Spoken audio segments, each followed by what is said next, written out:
Well,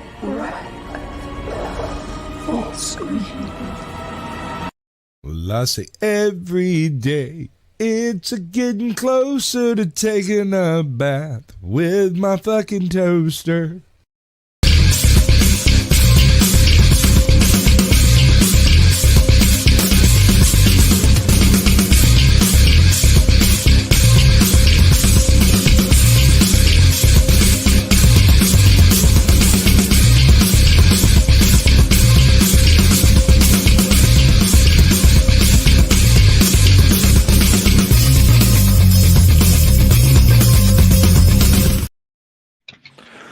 Greetings, salutations, and welcome to the 67th episode of Screaming Into the Void, where we talk about whatever the hell we feel like. My name is Sammy the Infamous, and joining me this afternoon is the Clue Channel. How you doing, buddy?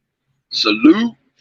Doing well, and we're both in Wyoming at the moment, and nice and windy and not hot, so that's great.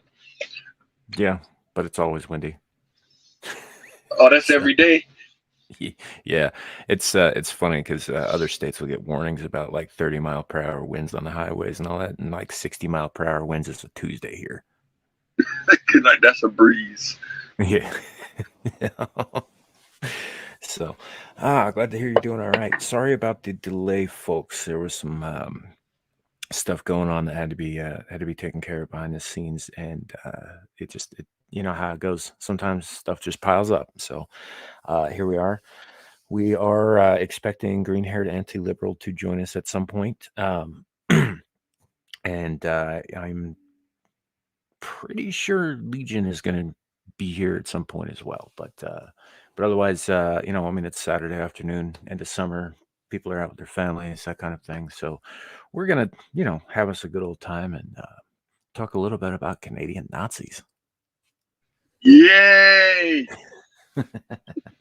So, but before we do that, we will go with let's say hello to the chat. I see Larry Knight tapping in, screaming on here first, because of course he posted this at like 10 o'clock this morning. So technically he's right. Yeah. We have Kohai Masochist in chat. Haven't seen Queen Lala in a couple of episodes. Good to see you. Glad to see you here. Zillage. Got Midnight Horror. Hey, good to see you, man. Bernie. Always a pleasure. We got Caucasian Sasquatch, who you got your first strike. Honestly, dude, considering how much shit you show on your channel, I'm surprised that hasn't happened sooner. Yeah, I've watched a few videos. You didn't get like 25 strikes before that. Yeah, but it's a good channel though. Y'all should go check it out. We got Carrie. No, you're not late. I am late. That's just how it happened to be today. See Shadow of Hawk. Good to see you. Hey, Boa. And I think that catches up on everybody who's in the chat. Before we go too much further, we're going to do this channel's first ad read. So we've got a person who wanted to get some information out there about a project they're working on, so we're going to do that for them. Also, the Patreon link for this particular thing is in the description below as well, and I will probably pin it to the top chat before we get too much further. But without further ado, I will read the ad. A project that we are fond of, Vivian Historic Park. The purpose of Vivian Historic Park is to provide space and support equipment for historic recreators such as SCA, NSSA, Roman Empire, and others to learn and apply their trades with an emphasis on period-correct methods to the greatest detail possible. They want to create a place where those who want to preserve these traditions, either for the tradition itself or for profit, though both reasons is best, can do so. By foregoing government funding, they will have flexibility to tell the whole story, not just the winner's side, or the winner's story, or at least the funder's story. History is critical to humanity. Nobody wants a repeat of the rise of Hitler, and if we try to pretend it didn't happen, how are we to stop it next time? And historical has practical matters to teach us. These and many more issues are what they hope to address while looking to the future of humanity. The park is also dedicated to aiding first responders in every way. Practical. Sorry, let me start that sentence over again. I'm not good at these things, but yeah, we'll try that again. The park is also dedicated to aiding first responders in every way practical, based on their needs during times of crisis. Link in the description. Pinned post, and I will be pinning that post here in just a moment. And yeah, so go check it out if you're at all interested. And yeah, hopefully they'll get the support they need. That said, yeah, first time ad read, folks. It's there will be more. a new thing for this channel. So they're trying to get the real story told. Yeah. And it looks like it'll provide a place for reenactments, training, that kind of thing. I mean, he did mention founders as well. So Cool. Yeah, history is important.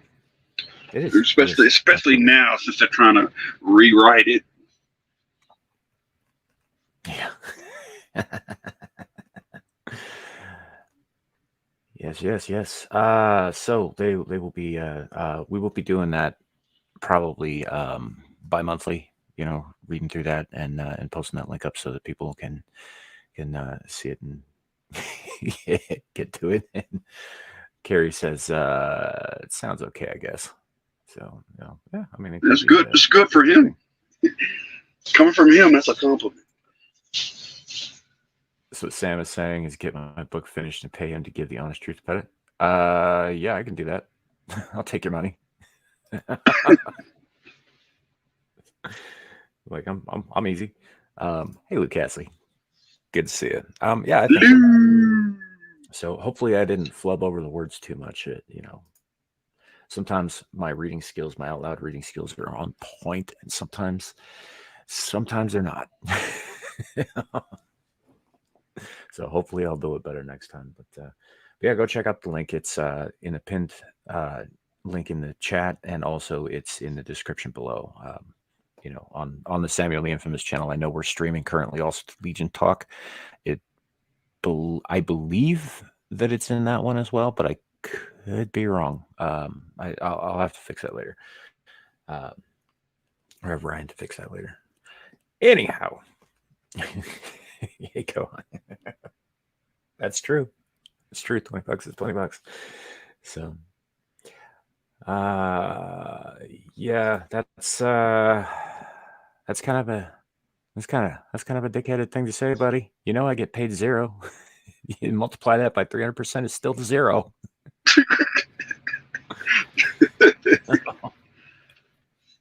Shout out to the lioness. Yeah. So we will be moving on. I've got a bunch of stuff that are pulled off Twitter about the literal Nazi that had a standing ovation delivered unto him in Canadian Parliament earlier this week. I don't know if you guys saw that. I saw that. It was... And then they walked it back 24 hours later because they got a bunch of hate. And then the speaker for the parliament stepped down the next day after he apologized. I don't know. Have you heard about this, Clue? I haven't heard it. I'm getting the news from you. Yeah, it's pretty funny. So first thing I'd like to do, though, is share a meme that's gone up. I don't want to toot my own horn here, but I made it. It's mine. I'm passing this. That means it's good. And that means it's good. I also told Amira. Yeah, I told Amira that she can use this as a thumbnail if she wants.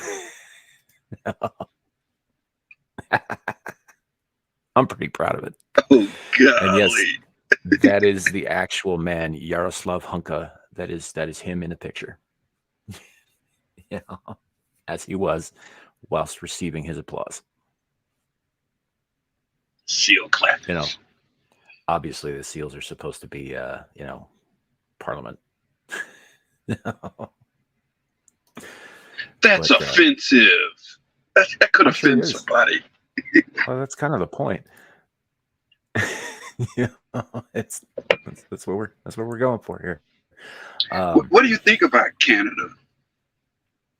I think Canada's fucked. And I think they did it themselves. I think that they allowed a man who does not have Canada's interests at heart into the prime minister position. True hope. Yes.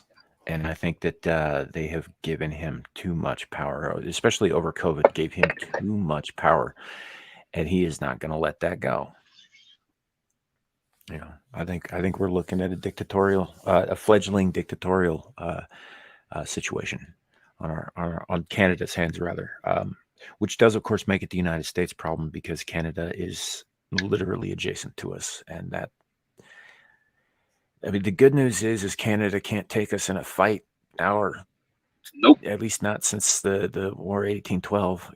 There's no fucking way they'll beat us, and especially because most average Canadians don't want to fight the U.S. They don't want to live under a dictator. Do they have fair elections? No, of course not. I mean, they have the illusion of fair elections. I'll say that. So most Canadians don't want Trudeau. That would be my guess. Yeah, that's what I'm hearing. That's what I'm seeing. So, Bo says, but the ladies love his hair. Well, yeah, they do. They also love Gavin Newsom's hair. Same asshole, different location. Tell me he's not running. Gavin Newsom? He's definitely gearing up for it. Yeah, I don't know if he will actually be running in this election cycle. I think he's probably laying the groundwork to run in 2028 when, depending on how this election goes, that could be disastrous because he may not have any real opposition then. I mean, he's undefeated in screwing up governments. San Francisco, California. Now he wants to screw the whole country up. Yeah, pretty much.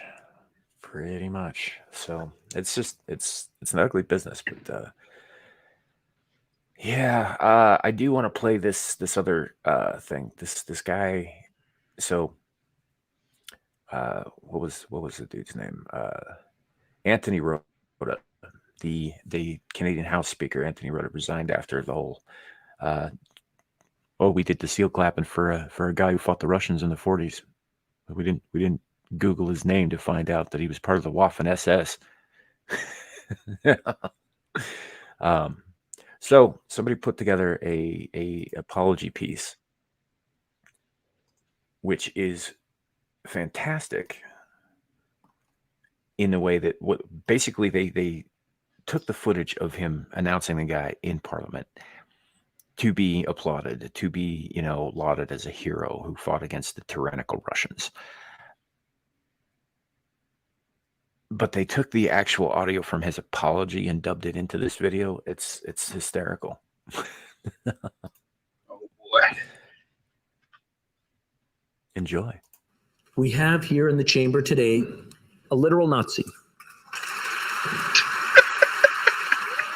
His name is Yaroslav Hunka, a Waffen SS soldier who pledged allegiance to Hitler, fought against our allies in the Soviet Union, and was complicit in the Holocaust.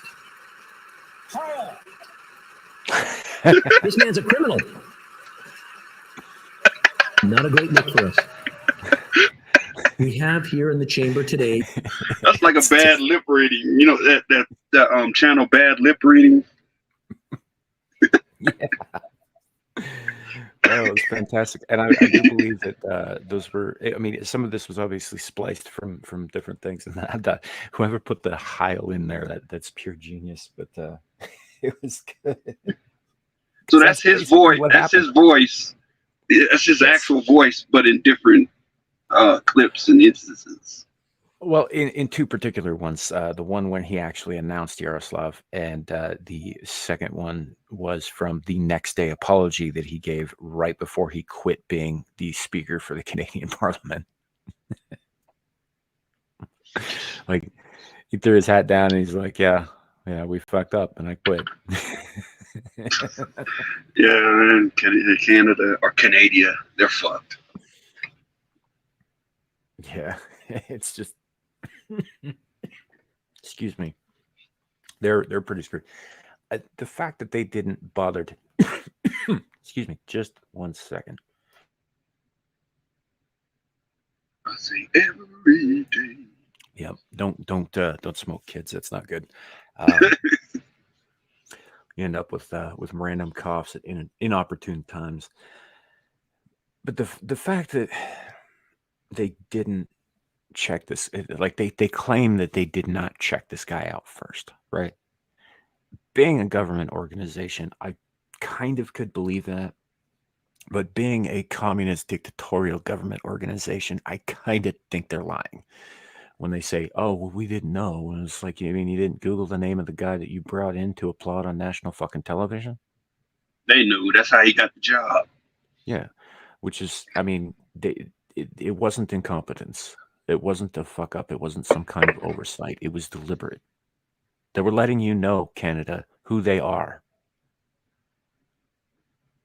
Okay. So, which I think the majority of Canadians already know that, and most of you picked a side. You know, you're either with Parliament and they're evil, and they're made, and their lockdowns and their government control of everything that you see, hear, read, or you're not. You know, and I hate to say it like that because I know there's a lot of centrists out there in the world who are like, well, you know, it doesn't have to be extremes one way or the other. But the fact of the matter is, historically speaking, anytime two intractable opposing sides come together, those in the middle get crushed between them. Yep. Pick a side. So after your 2 terms as president, I need you to be prime minister of Canada. I don't think you can do that. You can do it. No. And I get the centrist view. I do. I get the, you know, we don't want to, you know, necessarily be on the extreme right or the extreme left, which, by the way, for anybody paying attention, is more or less the same thing. But it sort of is. It sort of is in a way. You know, horseshoe theory holds up, in my opinion. But if you don't pick a side, if you sit on the fucking fence, right, that fence is getting smashed, and you're getting smashed with it. And one of those sides is going to obliterate the other side and everything between them. Whereas, as Adam Carolla said, the straddling of the fence hurts the nuts. So remember that, kids. It does. It does hurt the nuts. That is true. It hurts the nuts, and in that, you know, hurts your manly decision-making abilities, and you know, your T levels, and you know, like, for some reason it doesn't stop people from growing neck beards, but oh God. Is that a phone or a cow? Oh, you can hear it. Somebody's trying to call me. I decline. It. This is important. This is number 1. I am. I do appreciate that. I am not. I don't know. The more the things go on, the more I find myself agreeing with libertarians, which is irritating because I don't really like libertarians. I think they're basically pussified anarchists. And why? Well, because I mean, they are anarchists, but why are they pussified? Non-aggression principle. Oh yeah, the whole non-violence. Mm-hmm. You saw how that worked out. Yeah. You know, but there are things that they talk about that I absolutely do agree with. I think the government involvement in day-to-day civilian life should be limited so much as to be nearly non-existent. I do think that the government is useful for a couple of things. I think they're great for maintaining roads and the post office, and I think that you know that those things are good and right. But I and I do believe that things should be governed on a smaller scale. Like states should govern themselves, municipalities should govern themselves. Yep. And I'm good with that. I'm kind of good with the whole city-state mentality, honestly. But I don't believe that there should be an overarching federal power that can dictate everything from, whether or not you can, buy a bump stock for your AR-15 or how much you got to pay in fucking alimony after you get divorced. They should not be that involved in our lives. So I get that. I'm with libertarians on that. What I don't think is good is the live and let live policy, because that doesn't take into account the human equation. Right. And that's why communism keeps failing. Well, because it looks good on paper, but it doesn't look good when you add humans to the paper. I actually have a theory about communism working exactly as intended. I want to hear more. I think I think that it does work exactly as intended. Bread lines, mass graves,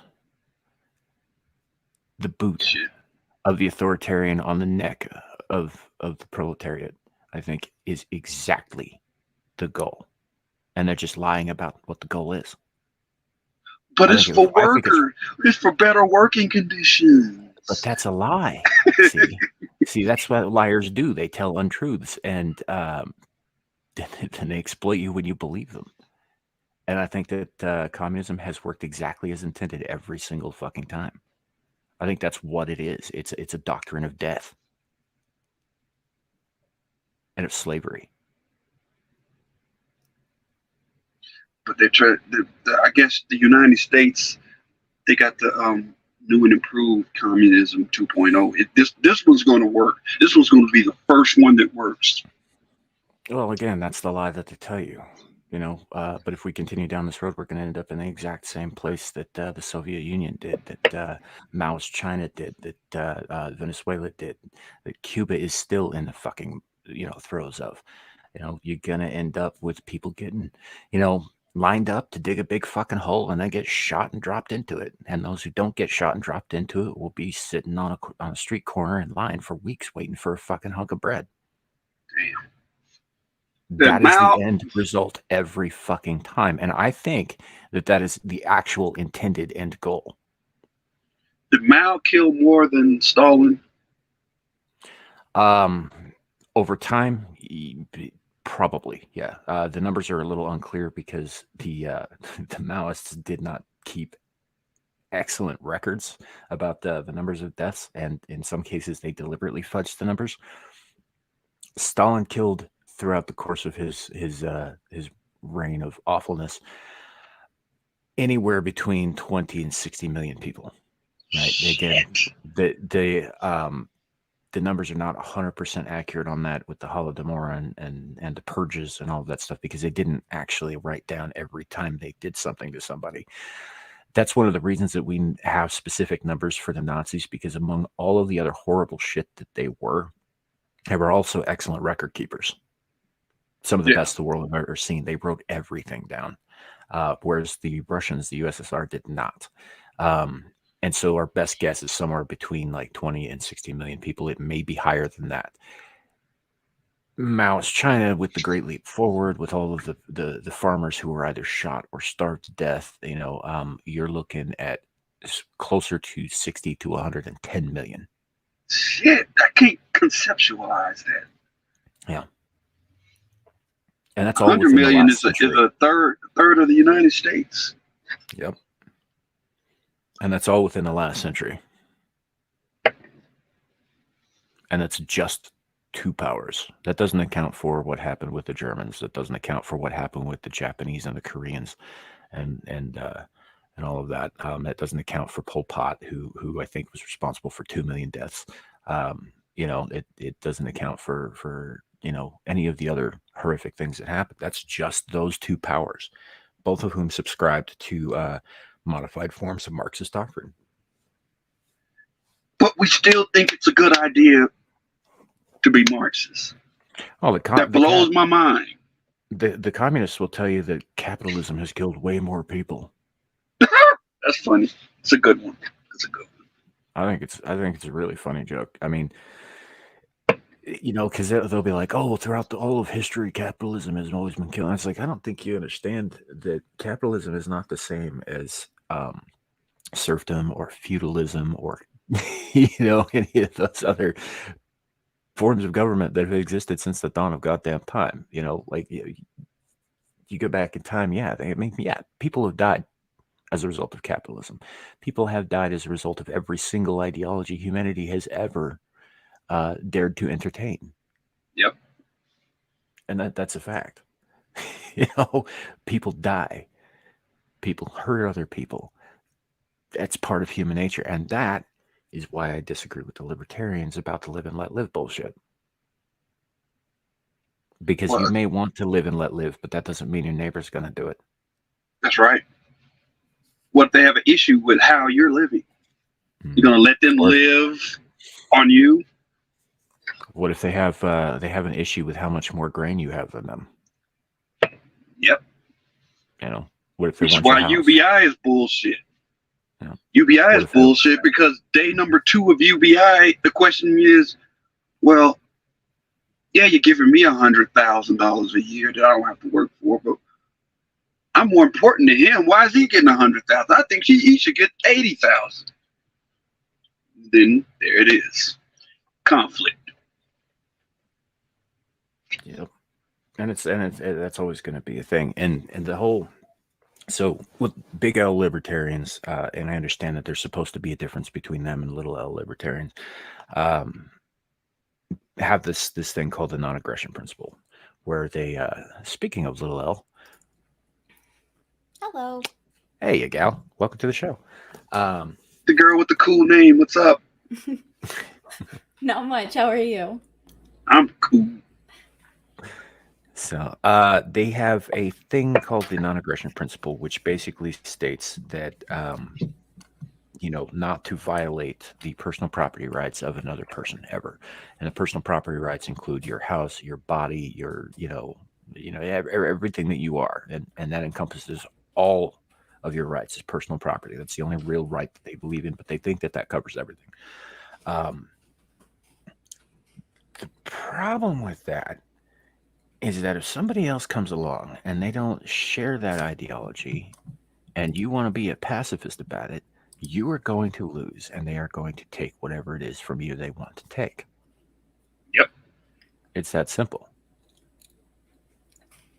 Live and let live does not work. You must, how does the saying go? And I forget who said it originally. Perhaps Boa can help me out. He's usually pretty good with quotes. In order to secure peace, you must prepare for war. I agree with that. Absolutely. I'm not saying go out and conquer your neighbors. I'm saying be ready in case it happens. The default setting for humans is conflict. Yeah, and hey, you know what? Maybe it won't happen. And great. That's awesome. But you need to be ready just in case it does. Especially if we devolve into a more feudalist or a city state or even just the idea of libertarians. Everybody's got their own little plot of land, and that land is theirs, and they can barter and trade and stuff. But what's theirs is theirs, and what's yours is yours. What's mine is mine. Sooner or later, somebody's going to collect enough weapons and enough people working for them that they're going to come and take all your shit, and they're going to put you under their boot. It's one of the reasons I love the Mad Max series so much, is because it perfectly shows exactly how society would devolve in the absence of any real government. Now, I'm not advocating for big time federal government, but I mean, there's got to be some agreed upon, enforcement of agreed upon laws, agreed upon rules, things that we all know. You don't go around killing people. Right. You don't go around stealing their shit. You don't go around, committing awful fucking acts against other people. But It was without never any meant to kind be. of Sorry. But without any kind of collective enforcement, it doesn't matter if you agree on those rules or not, because what are you going to do if somebody decides to break them? There's only two things that the federal government should be doing. Number one, standardization for commerce. And number two, protecting against foreign predators. Now, the first one means like something as simple as all 50 states should have the same stop sign. You can't say, well, our stop sign in Louisiana is circular. Little stuff like that to keep everybody on the same page for commerce. And then, the foreign stuff. But as far as the things that they're doing now, federally, that should go away. Mass mandates and all that stuff, no. Leave it up to the states. Yep, absolutely. So, Gal, you're just coming in. How much have you heard about the steel clapping in Canadian Parliament? The clapping for the Yahtzee? Yeah, and you can say Nazi here. We don't care. No, okay. It's not my channel, so what's it sure? No. I mean, a decent enough amount that from my understanding, this guy was actually, he brought up to Parliament like years and years and years ago when he first came to Canada. And like as a Nazi, they brought him before Parliament to make sure that he has seen the error of his ways. That was my understanding of it. And then recently, I hadn't heard that. Yep. That's just in passing. I don't know the details, but I did see something along those lines. So that makes it so much worse. Yes, because it it's does. on fucking public record that he was a Nazi prior to this, Exactly. and that they knew it. Exactly. So I know a little bit about it, but Yeah. it was an embarrassment for Canadians, at least. Yeah. We're not far I from also it. think it's hilarious that now that he's been outed as having been in Canada, Poland is screaming for his extradition for war crimes. Really? Yes. Holy shit! I did not hear that. Yep. Poland wants his head on a fucking pike, which is hilarious because, I mean, like, if he goes over and he stands trial, I mean, he's a Nazi. There's no fucking way they're giving him jail time. They're going to kill him. Yeah. Like, if they send him to there, this is a death sentence. On the other hand, dude is 96 years old. Right. So like how much knocking time on has he that really door. got left? Yep. Maybe give these people a little bit of justice. Right. Oh man, yeah. Israel was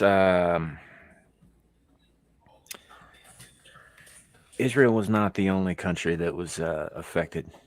They like to tell you that they were, but they're not. And it honestly, I don't think that this guy ranks high enough for them to give a shit. He was Right, to mostly care. killing Poles and Slavs. So. But yeah, they definitely want his head on a fucking pike. And honestly, how many more chances to punish Nazis will they have? Because most of those guys who escape punishment have died of old age by now. Right. In South If not, America. they're- Yep. Yeah. So, and that's the other thing, Shadow, about the West and Israel. It's not Canada that's up Israel's butt. It's the U.S. Right? Like I don't have anything particularly against the country of Israel. I just know that we will do pretty much anything they ask at any time in the U.S., which is kind of lunatic when you think about it, because that basically means that our government is beholden to another foreign power. Yep. We can't even keep our own shit together. Well, a lot of them run important positions here. Mm-hmm. That's why. Well, I don't have a problem with alliances, but it's a little one-sided is all I'm saying. Yep. You know, they don't come running when we need help ever. Yep. You know, so. And I would say that same thing, by the way, YouTube. I'm not coming at this from an anti-Semitic point of view. I'm coming at this from anytime we have allies point of view, they should be willing to step up to save us too. Yeah. And if they aren't doing that, I mean, that's like, what kind of friendship is that? What kind of allyship is that? You know, It's more we're taking care of. One-sided. Yeah. We're in their friend zone. mm-hmm. Don't get me wrong. I loved my being stationed in Japan for 2 years because I love Japan. I'm half a weeb. So it was great. Oh, being you're all over there. weeb. Let's be real. I'm not fluent in Japanese. I'm just taking it. Shush. But the amount of bases that we have around the world kind of irritates the crap out of me. And I was stationed there and I loved it because we're just taking care of the world and not taking care of ourselves. And they're not paying for it. We are. Yeah. Bo brings up a point about Hunka here being extradited. The land they fought over in the SS was part of Poland in World War II. Yeah. Especially considering that, look, at the time, so when the Warsaw Pact happened, right, and the USSR split Poland with Nazi Germany, right? They split it down the middle, more or less. Ukraine was part of the USSR at the time, right? Yeah, there was some shady shit going on with the attempted extermination of ethnic Ukrainians by the Soviets. I mean, the Holodomor happened. It was fucked up, but as part of the Soviet Union, they were part of one of the major Axis powers. This is something else that I'm not hearing a lot of people talk about. Was that the Soviets were allies of the Nazis at the beginning of that war. The only reason the Soviets switched sides is because Hitler made the dumbass mistake of turning on them before he'd secured victory in the West. You know, which, I mean, syphilis will make you do dumb shit. So, you know, so at that time, yeah, it would have been, you know, Ukrainian USSR troops exterminating Poles and subjugating Poles and doing so in concert with Nazis who were obviously after a very specific subset, but, you know, in general, we're looking to conquer everybody. And eventually, after the Nazis turned on the Soviets, they, of course, invaded Soviet Poland and then further into the USSR, and they were turning people to their cause as they went. Now, not using good means. I mean, they were threatening people with death and torture if they didn't side with them. You know, and I think that's a little bit of context that people do tend to leave out. But the fact is like with Hunka, we don't know whether he was a volunteer. We don't know if they coerced him by threatening his children. You know, we don't know why he joined the SS. It doesn't matter because he was complicit in a number of things. And, you know, so and after the war, obviously, like, you know, I mean, you can see today there are Nazi battalions in Ukraine. These are the descendants, as it were, of the remnants of the Nazis who were left behind after their failed invasion into Asia. You know,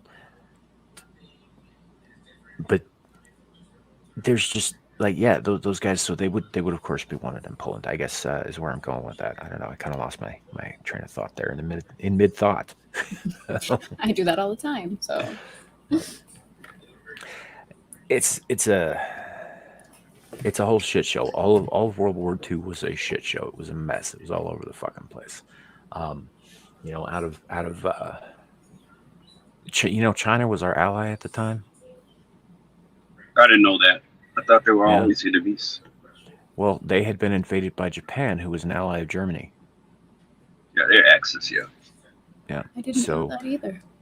Yep. Huh. They had Japan invaded a lot of A lot of fucking people. They invaded Korea, did some awful shit there. Like if you talk to a Korean today and ask them what they think of the Japanese, you're not Oh, going to yeah. hear anything nice if they tell you anything at all and don't just hit you in the face for even fucking mentioning it. It's pretty much mutual, though. Japan hates Korea, too. Yeah. That's I wish they could get over their differences, because there's this one manga that I really want as an anime, but it's a manhwa. It's Korean, and they're not as good at translating to the screen as Japan. So I really want them to work together. Okay, I might be a weep. You're definitely a weeb, first of all, and second, like, wow, that's got to be probably the most insane reason I've heard for people coming to peace that ever. For anime, yeah. It's not the only reason, but you know. Come on, we need good stories here. Come on, let's come together. Set your differences aside. We need this anime. Okay, fine. That's a valid point. My bad. Right. But that doesn't, and this brings up something else that I've said before too, is that the word ally is a wartime term. It's not, ally does not mean friends. Ally means that right now we have similar goals. Same That's enemy. all it means. That's all it's ever meant. So like when certain political organizations in this country today use the term "you're being a good ally" or "you're not an ally," right? What are they saying exactly? Because they're sure as shit not saying friends, Right. because it's not the same thing. Yep. An ally is with you as long as your goals align. But the second that they don't, then you go your separate ways or you go to war. It's the enemy of my enemy. Mm-hmm. Yeah. So the next time you guys are out and about and you hear somebody saying, "Oh, that person's such a good ally," I was like, "Yeah, for now." Mm-hmm. Until something better comes along. Yeah. Until this stops benefiting them. Yep. And one day it will stop benefiting your allies. For those of you out there who use this kind of terminology to talk about, people and not armies. It's not going to work out for you. Honestly, I hear that term now and it just makes me cringe anyway, because it just LGBTQ, you have to be an ally. That's what I was getting at. I was trying to be the Skittles cartel. I'm not good with subtle, so basically, yeah, it's like, "Oh, you're a gay ally." I was like, "Well, no, he sees a benefit and he's profiting from it somehow. And the second that stops happening, they will turn on you. Look at the corporations. Like male feminists. Yeah, just look at the corporations in June. Mm-hmm. It benefits them to put the rainbow flags up all over the fucking place, except of course where it's not welcome, like Saudi Arabia. Yeah, it's convenient that. Yeah, they won't do it there. Mm-hmm. Which means that they're not actually your friends. Yep. They're doing it for but they don't know that. They don't care about you at all. They care about money. They care about the bottom line. And right now, it serves their bottom line to do this. When this becomes untenable and unprofitable, which it will, and it has been, they're going to stop doing it altogether, and your Pride Month is going to come to a crashing fucking halt. Yep. And I can't wait for that day. Oh my God. It'll be so nice. Yeah. We can get our June back and, have Father's Day and all that stuff. The good stuff. And maybe a little bit more about Memorial Day, not just forget it 24 hours later.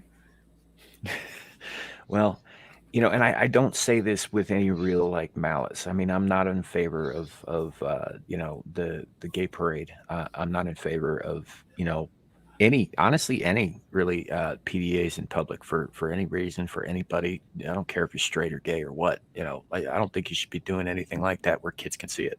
Period. But I don't say this with any malice. I say this as somebody who's studied history. Obviously not as well as some of the people in the chat. I mean, Kerry himself is I think he's got a degree as a historian. There are people who know this stuff better than I, but the patterns are fucking clear. The second that this becomes more of a hindrance than a help, you're going to lose every ally that you have and be back to square one and probably be in a lot worse position because you just spent the last 10 years pissing off everybody else. And now you will have no one to stand with you.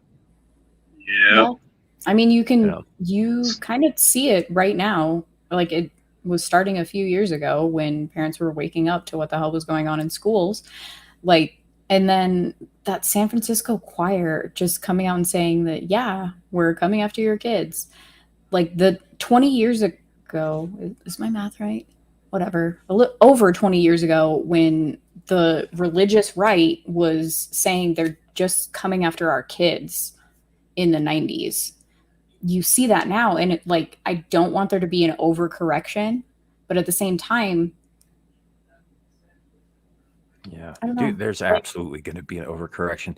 This shit got a little too out of hand in the 90s too with the religious right. It absolutely Right. did. Like this is the overcorrection from that, really. Like the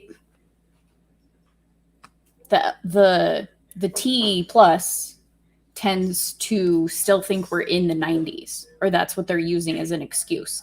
And religion has completely changed since then. I know, like I was raised Mormon. The Mormon church is not the same as it was. Really? Yes. Yes, I was. My mother is still Mormon, actually.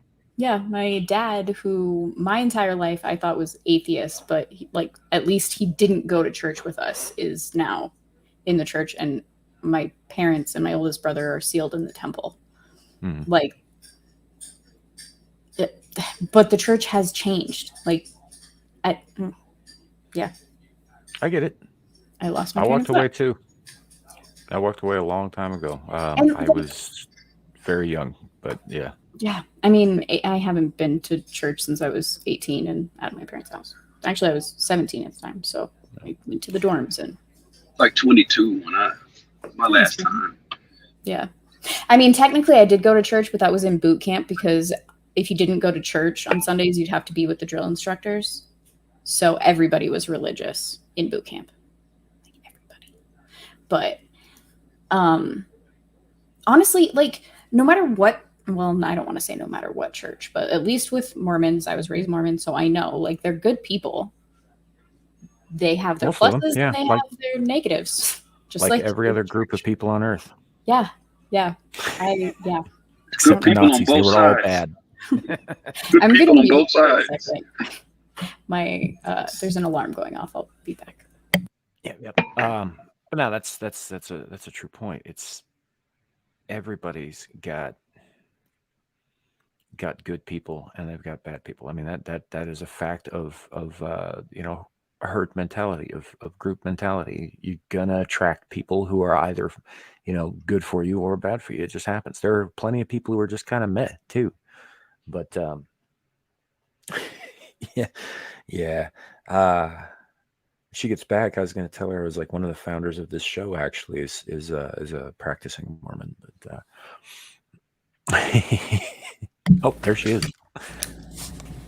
Like I was just saying, one of the are you? Her camera doesn't want to cooperate. Are you having an electronic seizure? You muted. Like now your mic's not working. Muted. I think my mouse is going crazy. Like I pressed the button and it didn't work, and then it did, and then it didn't. I don't know what. My bad, y'all. Yeah. I'm back. So, but I was going to tell you that one of the founding members of this very show, Maester Chow, is also a practicing Mormon. Oh, really? Interesting. Wow. All right, finding them everywhere. Well, yeah. There's, as I understand it, it's the fastest growing Christian religion on earth. Yeah. It is? But that's also, yes, but they also send missionaries to literally everywhere on earth. And to clarify, even for places chat, where they're not welcome. Yeah. Not fundamentalist Mormons, the ones that are polygamists. That's fundamentalists. Most people don't know the difference between the FLDS and the LDS, and there are a couple of other offshoots too.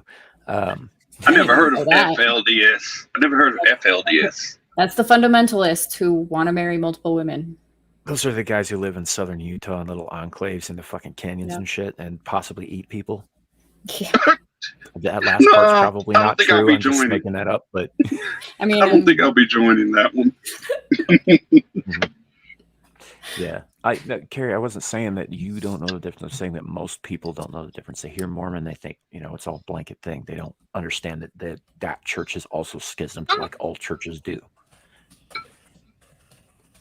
There's always going to be somebody who comes along and be like, well, I don't quite like the way you're saying this, so we're going to go this way and adhere to all this stuff except what you're saying there. And then you end up with, it's how many different kinds of fucking Baptists are there? Yep, Southern Baptist, Missionary Baptist. Yeah. I grew up Missionary Baptist.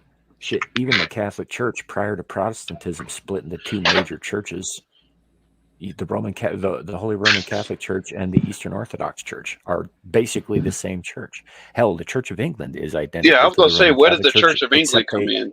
They allow divorce. That was a product of King Henry VIII, who wanted to stop executing his wives and divorce them, and they wouldn't let him. So he started his own church, which is exactly the same, except they allow divorce. And also, it installed him as the spiritual leader of England as well as the king. Because didn't he change to Protestant because they allowed divorces, but then went back or something? I don't know. I could just be mixing it up from. Yeah, I think it's a little unclear on the Protestantism. I don't think he was ever for that. He always wanted to. Technically, the Church of England is Protestant, which is part of why you get the strife in Northern Ireland between the Protestants and the Catholics, because the Protestants are typically adherents to the Church of England. Okay. So technically, it's Protestant because they were protesting to have the right to divorce. Okay. And all that, and that's all that basically means is which is one of the things I find interesting about LDS, about Mormons, is that they don't call themselves Protestant; they call themselves Proclamant. See, and I didn't even know that. Technically, they're Christian, but growing up, I never thought that we were. I thought there was a difference or something, but I didn't. I don't know any others. As far as I know, and as far as Jesus cares. If you believe that Jesus is the resurrected Son of Christ who died for your sins and is the light and the way and the only way into God's good graces, you're a Christian. Right. I recently had that chat with my brother. Yeah. It's actually really simple. Yeah. So if that's what you believe, then you're a Christian, kind of thing. And, if you try to do right, you try to follow in the footsteps. And I'm not a Christian by any means, but this is just my understanding of the definitions, because I know a lot of people get bogged down in, the right way to do Christianity. And as far as I could tell, just having read from the Bible and what Jesus said about stuff, he's like, yeah, come to me and only me. And that's all that matters. See, that's, and I right, don't do, sorry, go ahead. Well, just do right, repent of your sins and go forth and don't do it again. Yeah. No. I'm not any religion. I believe in a higher power, and I don't believe in the middleman. That's generally my way of thought. I don't do churches because I don't see any of them as all being perfect. None of us are, but I just believe in a higher power, and I try to do right by that.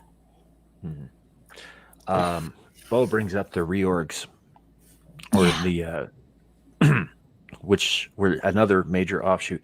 And they have recently, he's right, they changed their name because in order to be recognized among the other major denominations at conferences and shit, because they everybody looks down on Mormons.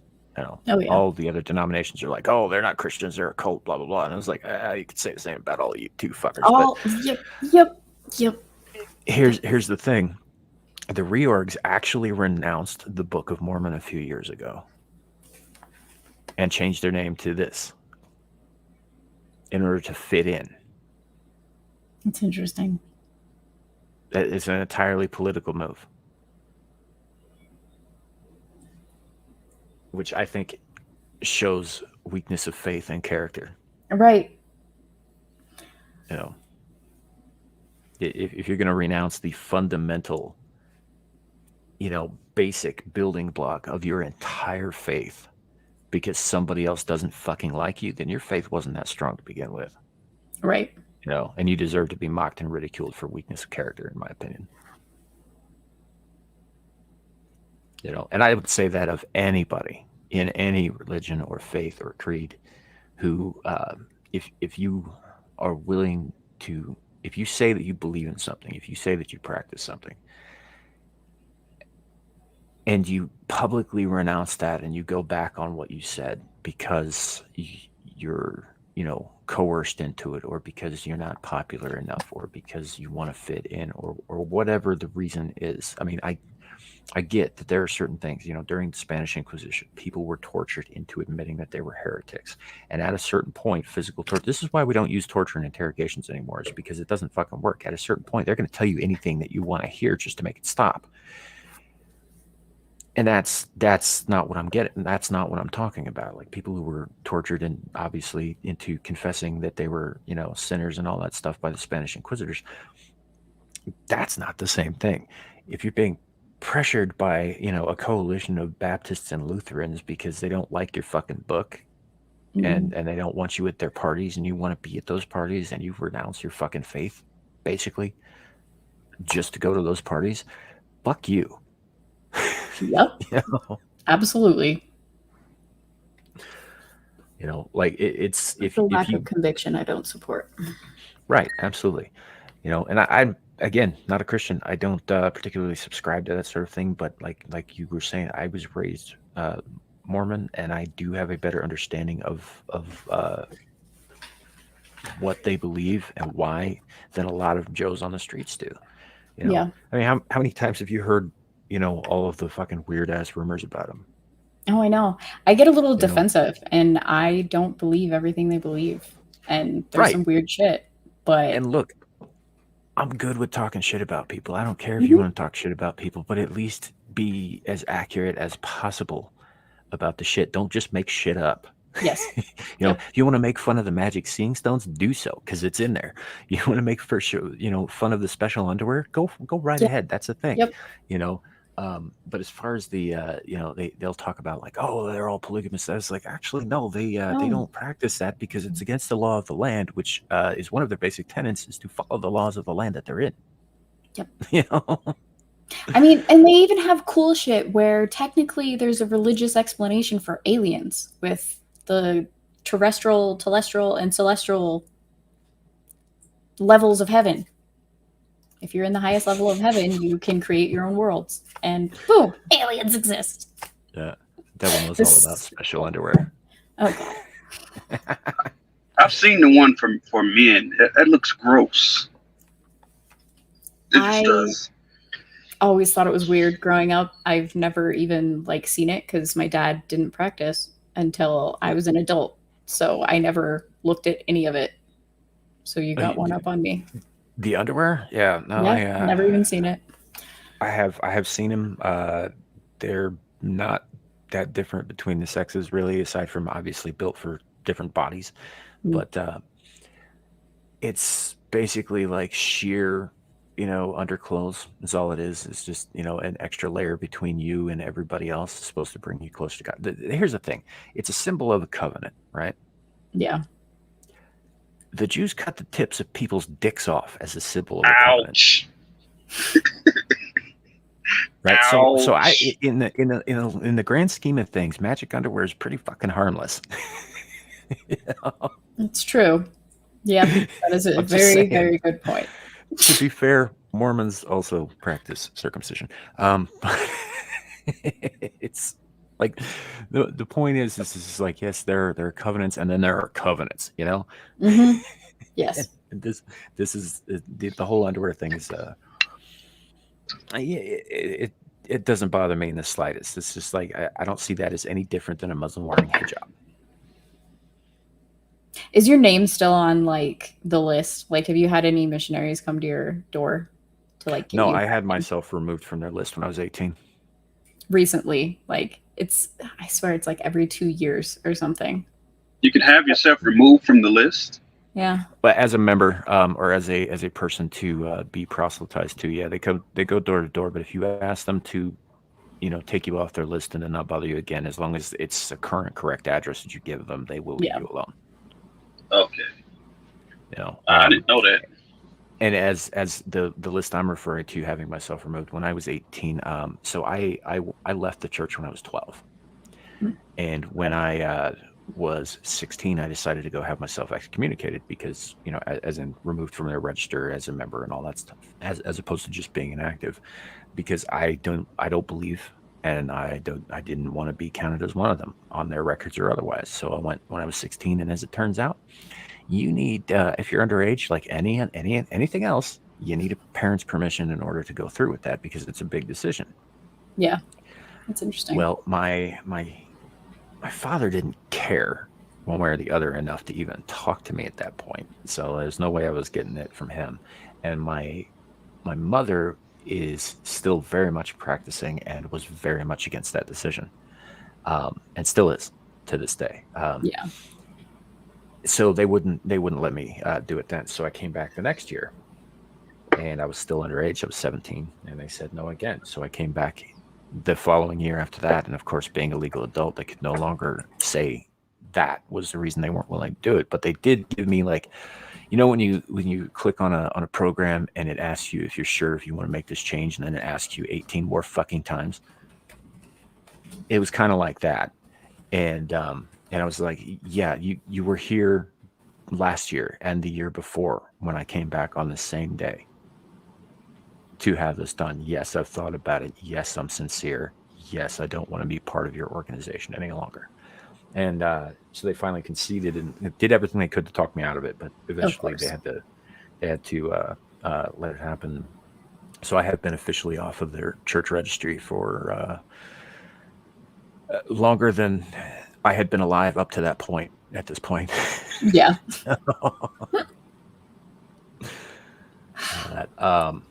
I've just never cared enough. I just don't go, and then I tell them to go away. Right. And that's the thing. I move around a lot, so every once in a while they do show up on my door because I don't always update my address or some shit. But that's just them going door to door. It has nothing to do with them coming after me specifically. And I'm usually friendly with them. And if they look hungry, I'll bring them in and feed them or whatever, because I know that they don't have a lot to live on. It's fine. Carrie says Jehovah's Witnesses are way more annoying about the door-to-door thing. We finally had to ask a JW to intercede for us. At least Mormons stopped the first time. Yeah, there's a trick to that. So if you are not interested in Jehovah's Witnesses, if you are a Jehovah's Witness, ignore this next bit. But if you're not interested in what they're selling, the best way to get them to leave you alone forever, and I've done all kinds of things, and some of them were very mean, and I probably shouldn't have done them, but tell them that you're a Mormon. They will leave you alone forever because they think you're a lost cause and are going directly to hell. Do not pass go. Do not collect $200. Oh, we got beef here. Jaywits hate Mormons. That's hilarious because growing up, we had neighbors and we were friendly with them. We both knew each other's religion, but neither of us cared. So that's funny. Yeah, so it's just there are different things you could do. Now, I used to do fun shit to mess with them. Some of it, like I said, was kind of mean. We had I might have told this story on this channel before. When I was 16, 17 years old, I was over at this girl's house with another buddy of mine. Cute girl, liked hanging out with her and all that stuff. Anyway, so we're just hanging out, and the doorbell rings, and the Jehovah's Witnesses are at the door, and because of the layout of the house, we could see who was standing at the door. I was like, shit. Well, right in front of the door, before as you go inside, off to your left was the living room area, but immediately in front of you was a long, dark staircase into the basement, right, with no light at the bottom. So what we did was me and my buddy went down the stairs into the darkness and around the corner so they couldn't see us. And she ran to her room, and she got this really long sweater on that would come down to like mid-thigh, and that's all she was wearing. Okay. And she opened the door, and she said, "Excellent, you're here just in time to shave the goat." And me and my buddy were down in the basement going, They turned around pretty quick. That's amazing. That was probably my favorite one, but it wasn't nice. It wasn't nice of us to do that, but yeah, it's hilarious. So yeah. Bernie answers the door in leather chaps. I answered the door butt naked with I was standing at partial attention because I had just woken up. With I believe she was probably in her 60s, and she was there to serve me an eviction notice from the sheriff's office. And she pounded on the door, woke me up. I was mad, so I didn't bother to throw anything on, and I didn't notice that I was, standing at attention. And I threw the door wide open. I was like, "Fuck, do you want?" Oh God. That didn't help my case at all, by the way. No shit. It was many, many years ago. So, but yeah. I also I'd like to throw this out there while we're on the subject of faith, because it does come up on this channel periodically. Mainly because the topic just interests me. But for those of you out there who are listening, if your faith gets brought up, understand that for the most part, I don't speak about any of this with any real malice, mostly just interest. I'm not attacking anybody, because faith is a personal thing, and it's up to each of us to decide what that is for us. And so yeah, I'm not going after anybody for whatever they believe, unless it's something like batshit insane, like you gotta like drink the blood of babies or something like that to achieve immortality, and then yeah, fuck you. Yeah, whenever I bring it up, I'm very much the same. I don't know enough about other religions to really make fun of them or anything. Like it's all hearsay. Anything that I do know. And my grandma was Catholic and my grandpa was Mormon. Neither side came to the wedding. And That's this so is my weird. My dad's father parents. was Catholic. Really? Yeah. It's like a Hatfield-McCoy situation. Like Catholics and Mormons don't like each other. That's the one that I know of, like the rift between. Yeah. To be fair, Catholics are less personal about it because they just don't like anybody who's not Catholic. Yeah. Generally.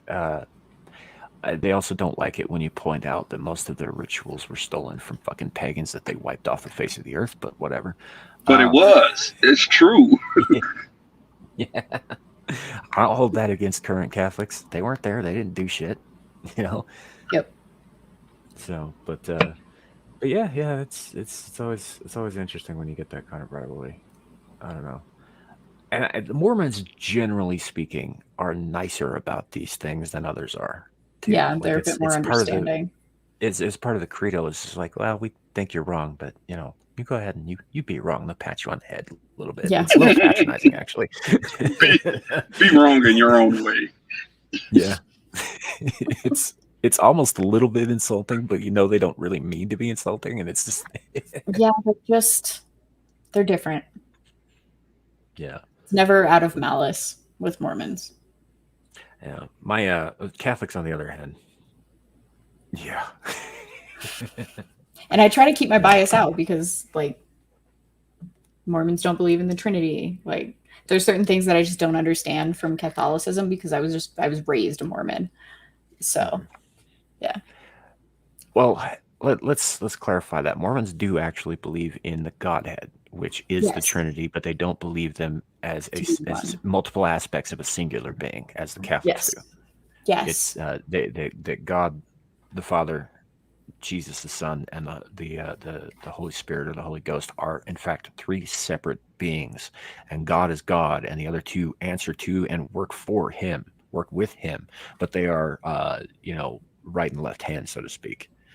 Whereas with Catholics, it's all three aspects of the same entity.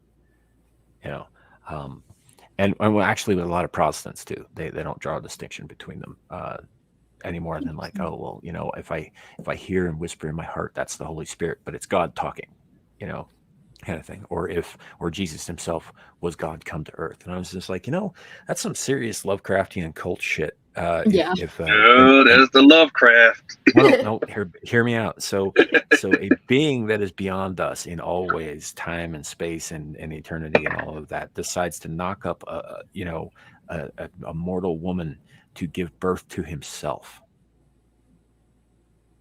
Right? Seems kind of narcissistic.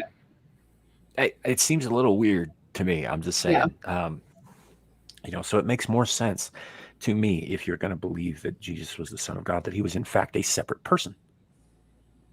Right. And it also makes more sense when you look at later passages in the Bible when Jesus is praying to God. Why thou forsaken? Right. Right. Why? Why would you pray to yourself? Yeah. Like ever? Odd. Like that's another level of narcissism. That's multiple personality disorder. I guess that even is Zeus. Yeah, even Zeus, who was the most full of himself God probably ever, wouldn't have done that. He was self-aware enough not to talk to himself. He's Hercules. He's he kind of seeded the planet with dozens and dozens and dozens of bastard demigods, but he couldn't keep it in his pants. That's one of the reasons that his wife was so pissed at him, because she was also the goddess of fidelity. There's a conflict of interest there. Yeah, a little bit. She was also his sister. People leave that out. See, I didn't know that part. I didn't. That's gross. Yeah. Hey, incest is a recurring theme in nearly every creation story and myth. Well, technically, doesn't it have to begin with incest?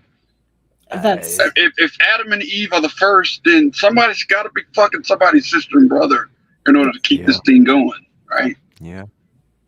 That's been kind of a contentious problem, because we know now that incest also will contribute to degeneration of cells and DNA and all that, and you get problems that get passed on, and mutations and cancers and things that come from that sort of behavior over time. I mean, look at the Habsburgs, right? The Habsburg jaw is a thing because they were fucking their own siblings so goddamn much that it just they ended up having this like permanent mutation that was passed down from like generation to generation to generation. And so we know that it is a degenerative thing to continue incest as a means of propagation. Well, the hood and trailer parks. Right. Which is why it doesn't really make sense. Yeah. What in the Jesus? Well, funny you bring up Jesus. Actually, we're talking about religion and incest. Everybody's talking about it. Ain't nothing. Yeah, is everybody talking about it? Hey, kids, everybody's doing it. Yeah. So it was a whole thing. Basically, I said an innocuous comment about being raised Mormon, and so was Sam, and therefore conversation derailed. Conversation derailments are what we do here. New conversation. The name of the game. Yeah. So naturally, it went to incest. Well, no, we've been talking about this for half an hour, dude. Like, explain Adam and Eve, Ryan, and tell me without bringing incest into it. Yeah. How did Cain's children not have a Habsburg jaw already? I don't want to. Then you could take your judgmental tone and send it elsewhere. This is where I'm concerned. Okay, so Cain kills Abel with the jawbone of an ass, right? Mm-hmm. Was that ass perhaps his nephew? I don't know. I don't.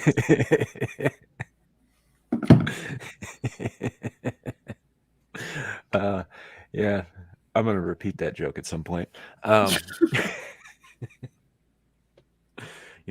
the fact is like incest is non-productive when it comes to propagation and to proliferation in terms of the species, which is why the whole Adam and Eve thing doesn't quite make sense, especially seeing as how Adam and Eve share literally the same DNA to begin with. Mm-hmm. If the story about Eve's creation holds true, right? Yeah. She was created from a rib of Adam, which means that she has all the same genetic markers he does, which means that their kids should have been fucked right out of the gate. Yes. Yeah, Adam basically fucked himself to have kids. Yeah. Well, yeah. It's like walk into the dumpster fire. Look, I don't know that, like, obviously the story is that God created Adam, and then he created Eve so that Adam wouldn't be alone, and then they went out and were fruitful and multiplied and all that stuff, which is, fine. And I don't know, maybe there was God had a hand in their hanky panky so that it wouldn't end up with fucking half retarded children with sloped jaws. And, like, was that? Well, they did have Cain. Though. Cain wasn't right. Well, Cain and Abel were not their only children either. They were just the first. Yeah, you have to have a daughter at some point. There's got to be a daughter in there somewhere. As I understand it, they had multiple sons and daughters, and all of that. Now, what makes a little bit more sense to me, so later on, after Jesus gets crucified, like much later on, Jesus gets crucified, right? And then he dies, and then 3 days later, he rises from the dead, and then he disappears for 3 days before coming back to Israel, right? Mm-hmm. And when he comes back and they ask him where he was, all he said was, I have other flocks to tend. Right? Which makes me think that there are other peoples, possibly other peoples on other worlds. I mean, like, if you're going to create a universe this big, why not fill it with fucking life? Right. Right. But if that wasn't the case, right, that also makes, so I go back to the Adam and Eve thing, right, where they go out and they create and they multiply and all that stuff, and they're credited as the progenitors of the human race, but specifically of the Jewish and the Semitic race, right? But we know that there are other people who do not share the same DNAs who exist on this planet right now. Mm-hmm.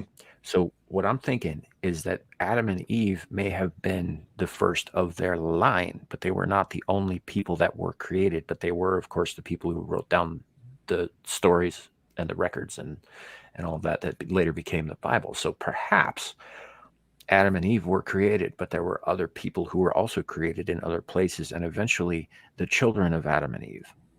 But aren't we all descendants? Aren't we all descendants of Noah? See, that I'm not. Yeah, that's also possible too, unless of course the flood wasn't in fact worldwide, but only covered the world that was as it was known at the time. Okay. Which would have been a much smaller area. Yeah. Right. Now, there's obviously there's archaeological and geological evidence that says that there was a rise in waters like sometime in the distant past, all over the fucking world. So I don't know. Maybe the other people found high ground or whatever. But there are differences between peoples that can't just be explained by well, we diversified here because we had to, even though genetically we know that's not how it works. Right. So my theory is that if in fact the Adam and Eve story is true, then it follows, like, just logically, that there would have been other tribes of people created around that same time, and they would have had children as well who went out and they intermingled with other peoples, which would explain for the diversity in genetics and for the gene pool not basically dwindling off after like 6 generations. Right. It's just a theory. What do you guys think? Well, God created them first. Maybe they were the only ones that were documented. So they were documented as the first humans, but all the others just weren't documented. Mm-hmm. Right. They might have come first, but God said, well, since I got some material left over, let me create about 6,000 more over here. It just wasn't documented.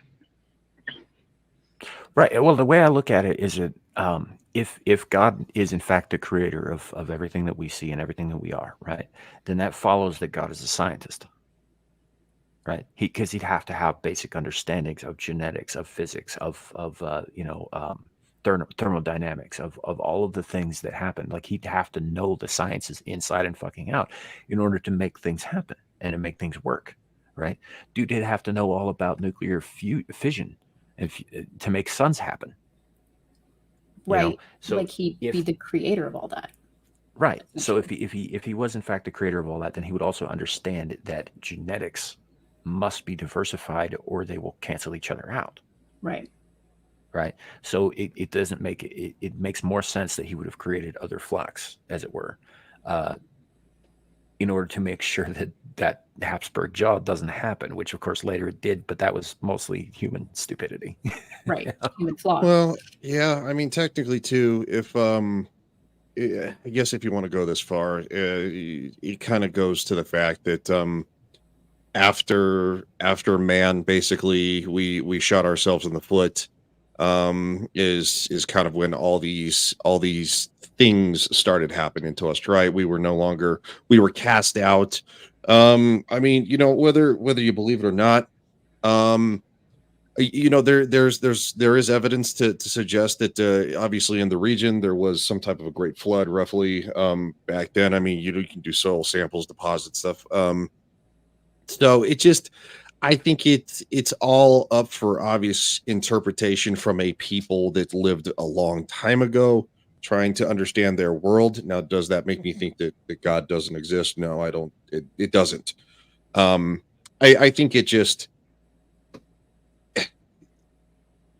yeah, I think that's just the best way to put it. And obviously the Bible has been used before as a way to effectively figure out some historical information, and it's continually as we expand in science and stuff like that, and archaeology and paleontology, to even be obviously more relevant than people used to think. So it's, I think eventually we'll probably get to a world where science and religion actually kind of come together, so to speak. Because at one time we thought the Earth was flat. At one time we thought the Earth was the center of the galaxy. At one time we never thought that we will be able to get to the moon. I just think as us as a species, as we evolve, we'll find out there might be a few more things on that we don't necessarily understand. And I don't know, just my personal opinion. Best way for me to, I guess, kind of unpack everything. So, what's first, the chicken or the egg? That one I don't know. Well, and my brother mentioned recently that there was a discovery of some buildings, and they're like clear domestic type of buildings that are older than, like significantly older than the first buildings that we know of. And there are scientists out there that have not wanted to admit that the world is older than we originally thought it was. And they're having a hard time being able to accept the fact that these new buildings that were recently discovered are as old as they are. I'm not good with the years, so I'm not going to put the years, like 500 something out there in the years stuff. BC? Sure.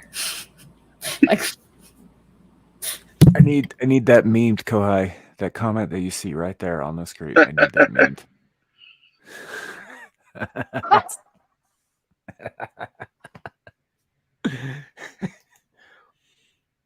500,000 BC.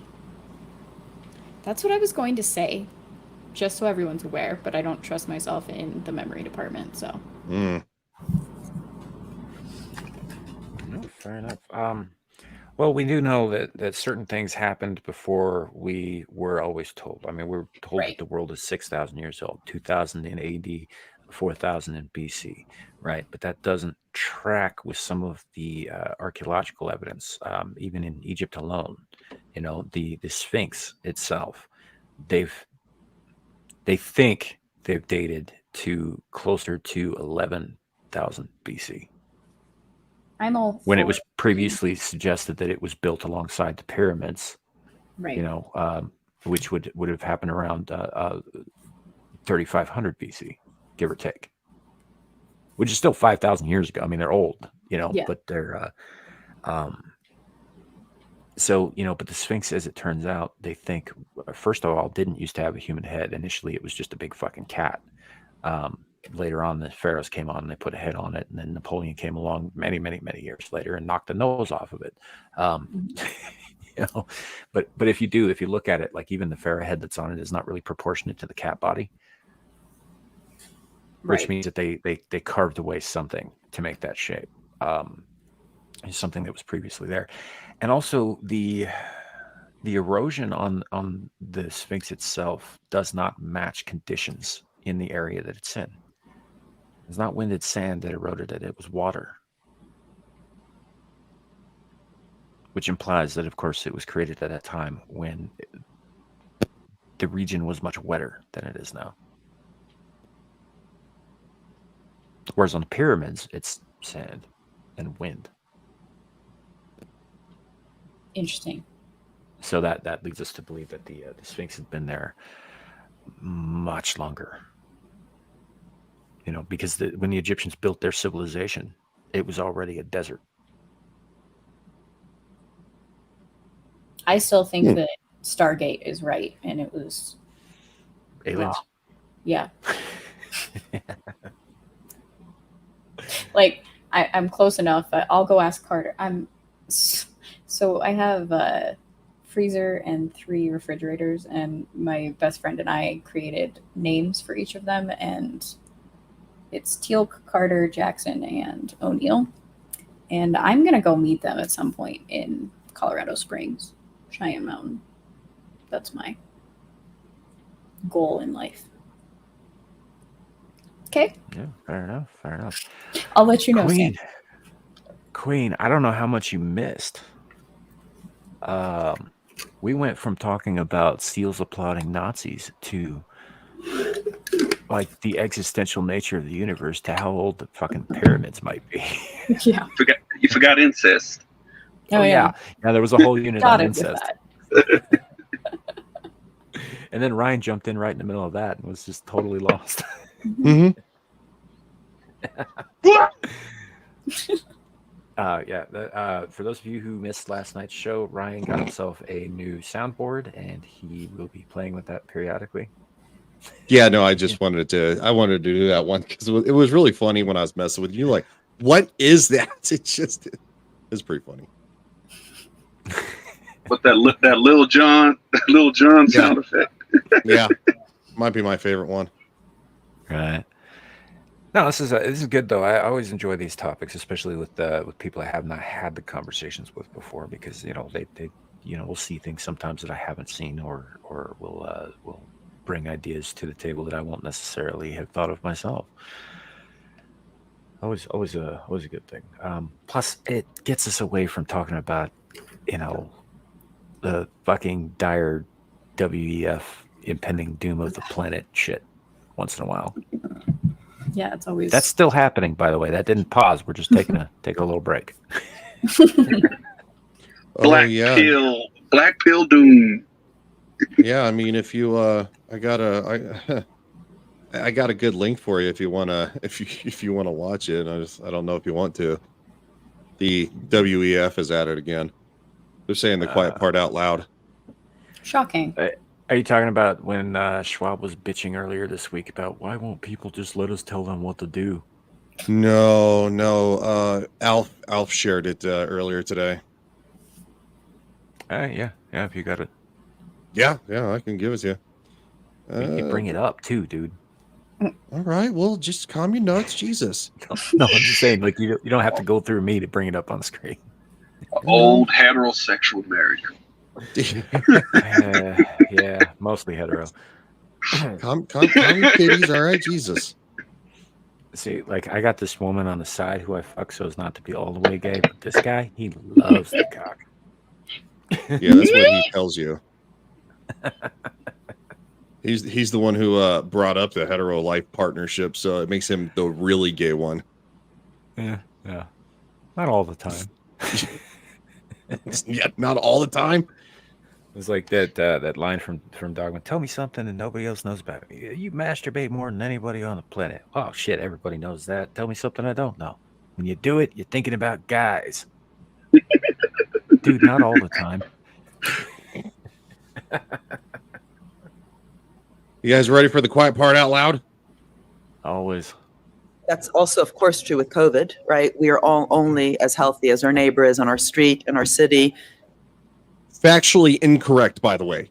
Factually incorrect. I am healthy all on my fucking own. I don't need my neighbor to help me be healthy. That's bullshit. Anyway. In our region, in our nation, and globally. And did we solve that? Like, did we actually manage to vaccinate everyone in the world? No. So highlighting water as a global commons and what it means to work together and see it both out of that kind of global commons perspective, but also the self-interest perspective, because it does have that parallel.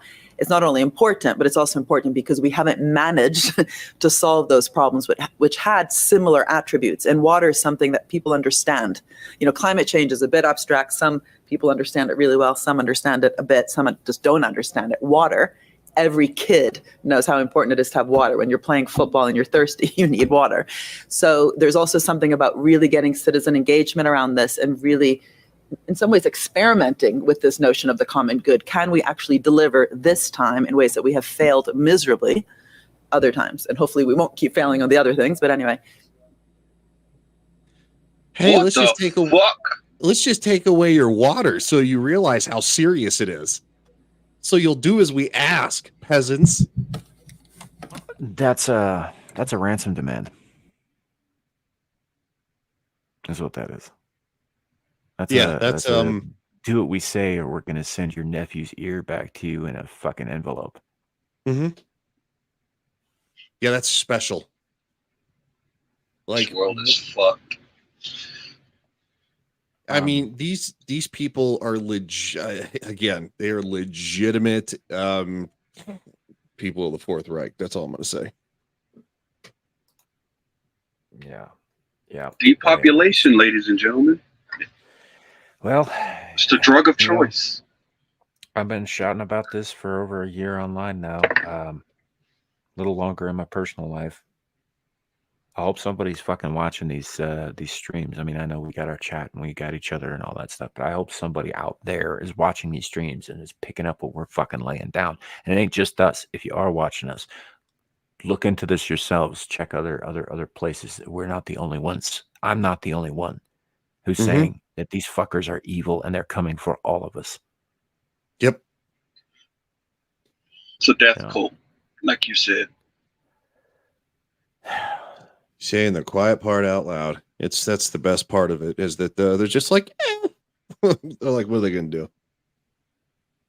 No, that literally is literally Alf posted that like 2 hours ago. So I mean that's pretty recent. Yeah. So, and then not to mention, go ahead, man. Oh, I was just gonna say, somebody on another, I forget who it was. Somebody on another channel brought up that the whole reason for this I guess I could say it, the trends being in schools and all that, is because there wasn't enough outrage for the Supreme Court decision for gay marriage. So because there wasn't enough outrage for that, and there wasn't enough people pissed off about that, they had to ratchet it up a little bit more and bring in the trans until somebody finally did stand up and say something. So we should have been more pissed off at the Supreme Court decision, and we would have to deal with the whole trans thing of today. Well, I mean, not even just that. I mean, we have we have reports on Twitter of a politician actively pulling a fire alarm to basically try to disrupt the vote of the government shutdown, and got busted on camera doing so. Let me see if I can find that one. Hold on, I shared it with you. Okay. Yeah, U.S. Representative of Jamal Bowman, Democrat, New York, pulling a fire alarm earlier today. The Capitol Police are investigating. Quote, U.S. Representative Bowman did not realize he would trigger a building alarm when he pulled the fire alarm. His spokeswoman says, quote, the congressman regrets any confusion.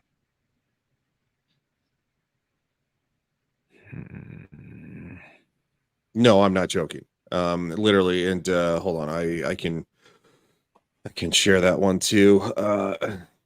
It's getting to the point of it's nonsensical. It's literally absurd at this freaking point. Okay, so yeah, you'll literally see this ass clown. He's literally in the picture and he's pulling the fire alarm.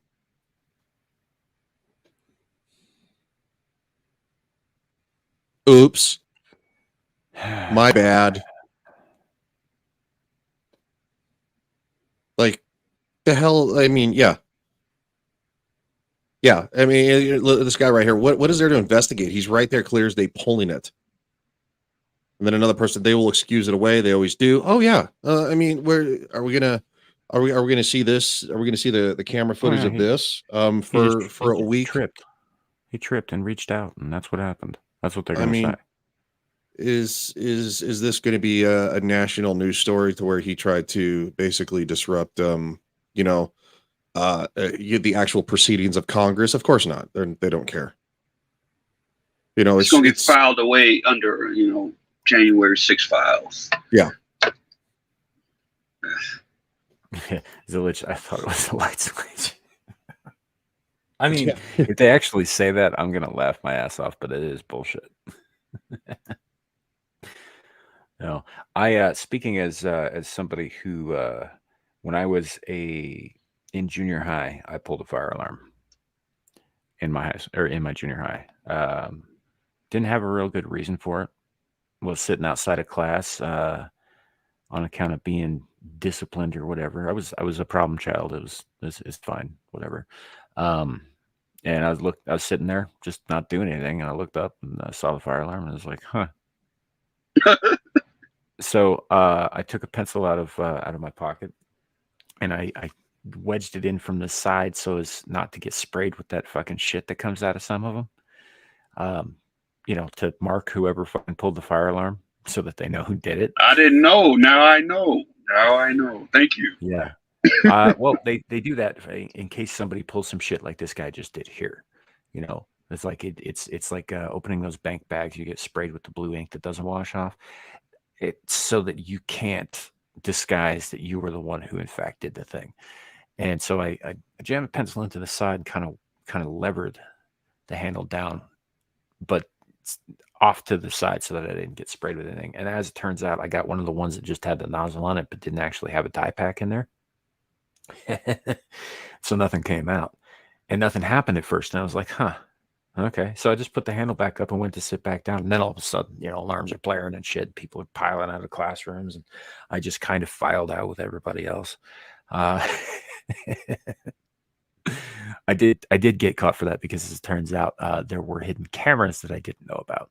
And I ended up spending a very fun afternoon getting the exact same lecture from the principal, the school disciplinarian, the police department, and the fire department in rapid succession. Each of them gave me the same speech separately.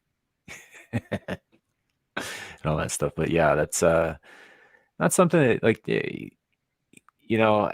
and I excuse it as like, I was a kid. It was just, I was just seeing what would happen and all that stuff. I mean, I should not have done it. That was not something that I should have done. Granted. But I also wasn't trying to, really trying to disrupt anything. I hadn't even thought that far ahead. I just wanted to see what would happen if I pulled the lever. Samuel, do you mind if I highlight real quick this comment? Okay. Troy's.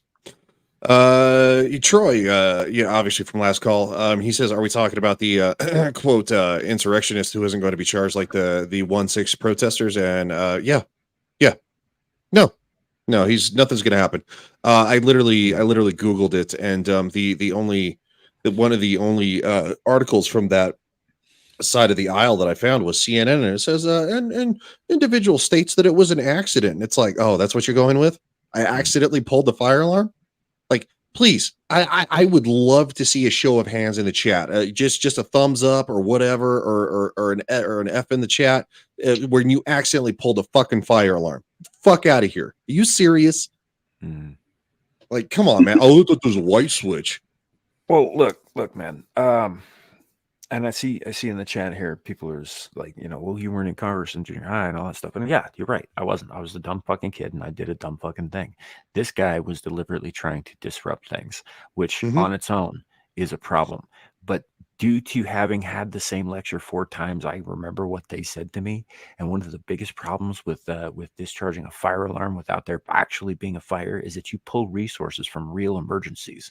Yep. Yes. Which is also a crime. Those people got to be paid to come over there, and then And God forbid there's a fire happening on the other side of town with people actually burning alive who actually need the fucking fire department and the police's help to save their goddamn lives. And they have to waste time lecturing you on why you shouldn't have pulled the fucking thing when there was no emergency. Yep. Yeah, I have a severe problem with this. I'm tired of the bullshit. And quite frankly, I'm tired of being lied to. It's getting old real quick. So it's, but if people like us don't cover it, then guess what? yes, Troy. His self-defense was like, oops, it was an accident. I don't give a shit if he wants. I mean, he could say he thought it was a light switch, and then okay, my next question would be like, why are you touching the light switches in the U.S. Capitol? Look, the fuck are you, the groundskeeper? Yeah, that's a good question. Look, this is old hat shit. Every single time somebody gets caught fucking up in or around Congress, you know, or when they're called before a subcommittee or they're subpoenaed or whatever, and they have to give testimony, it's always, I didn't know what I was doing. I made a mistake. I tripped up. This was not my intent. It's always some fucking weaselly way to get out of what they fucking did. Always. I guarantee. I can't guarantee this because I obviously don't know. I wasn't on the fucking ground at the time. But I would very much like to guarantee that this man knew full well what he was fucking doing, and he's playing stupid to get out of bigger consequences. Yeah. Or to get out of giving away maybe somebody else directing him to do it, giving them away. Well, I mean, Jamal Bowman's a part of the squad, so they're extremely far leftist weirdos. Right, but they answer to someone. Oh, of course they do.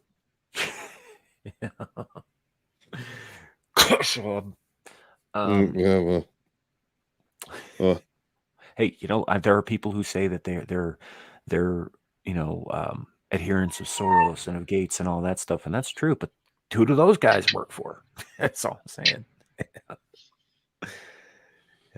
I learned the hard way about caller ID because I guess I was like 8 or something, and I was bored, and I wanted to know how people at the other end of 911, how they answer the phone. That's all I want to know. How do you answer an emergency phone call? So I dialed 911. Somebody answered, 911, this is an emergency. Got my question answered, so I hung up. I didn't think I was going to get in trouble because nobody knows I did it. Nobody saw me do it. Then the police show up about 30 minutes later. And my mom was like, you call the police. And I was shocked. Not because I got caught. I was like, how did they know? I didn't even answer. I didn't say hello or nothing. And that's when I discovered, okay, there's something called call ID. They know who's calling. Yep. So then I found out, and my mother told me that, we can get fined for that. You call 911. And all I heard was, that's a beating, or your dad's going to find out. I didn't hear anything else. If they got to pay, that means beating for me. So I never did any pranks like that. Yeah, no, usually if it's something that like it happens with a kid, then they'll give you some leeway. But they gave me leeway on that one, but they said next time you paying up. It's extremely serious. So we had an old phone, back when they had cords and stuff, and it had emergency buttons on it. So it had like a symbol for police, fire, emergency. Obviously, it all go to the same place. Well, one time it was one of the buttons was honestly accidentally hit, and my sister and I didn't think anything of it. Of course, we were messing with the phone when we shouldn't have been. And one of the buttons actually got hit. So all of a sudden, here comes the sheriff's department showing up. I'm in probably middle school, maybe late middle school, 7th, 8th grade. She's 4 years younger than me. And my this cop car shows up, starts talking to my dad, and he's like, "Did you guys call the cops?" We're like, no. He's like, "Really?" And we're like, we accidentally hit the button, and of course the cop kind of looks at us, looks at my dad, and he kind of just like kind of gives us side eye and then leaves, right? Because it's weird. But no, that's legit what happened. But like, it's like we got in trouble for that. He's like, yeah, don't touch those fucking buttons. That's why they removed those buttons, Probably, yeah. No, but we had an old school phone that had that like right above where the keypad was, the dial pad right there. Just you had a police badge, EMT cross, and of course a fire fire symbol, and it's like, bro, yeah, that was story, Grandpa. That was what the fuck, you woman. It's like, eat my ass. No, thank you. Real quick, after Ryan's told us his heartwarming story about how very, very old he is. Dude, you're older than me, big face. We're all Gen X, right?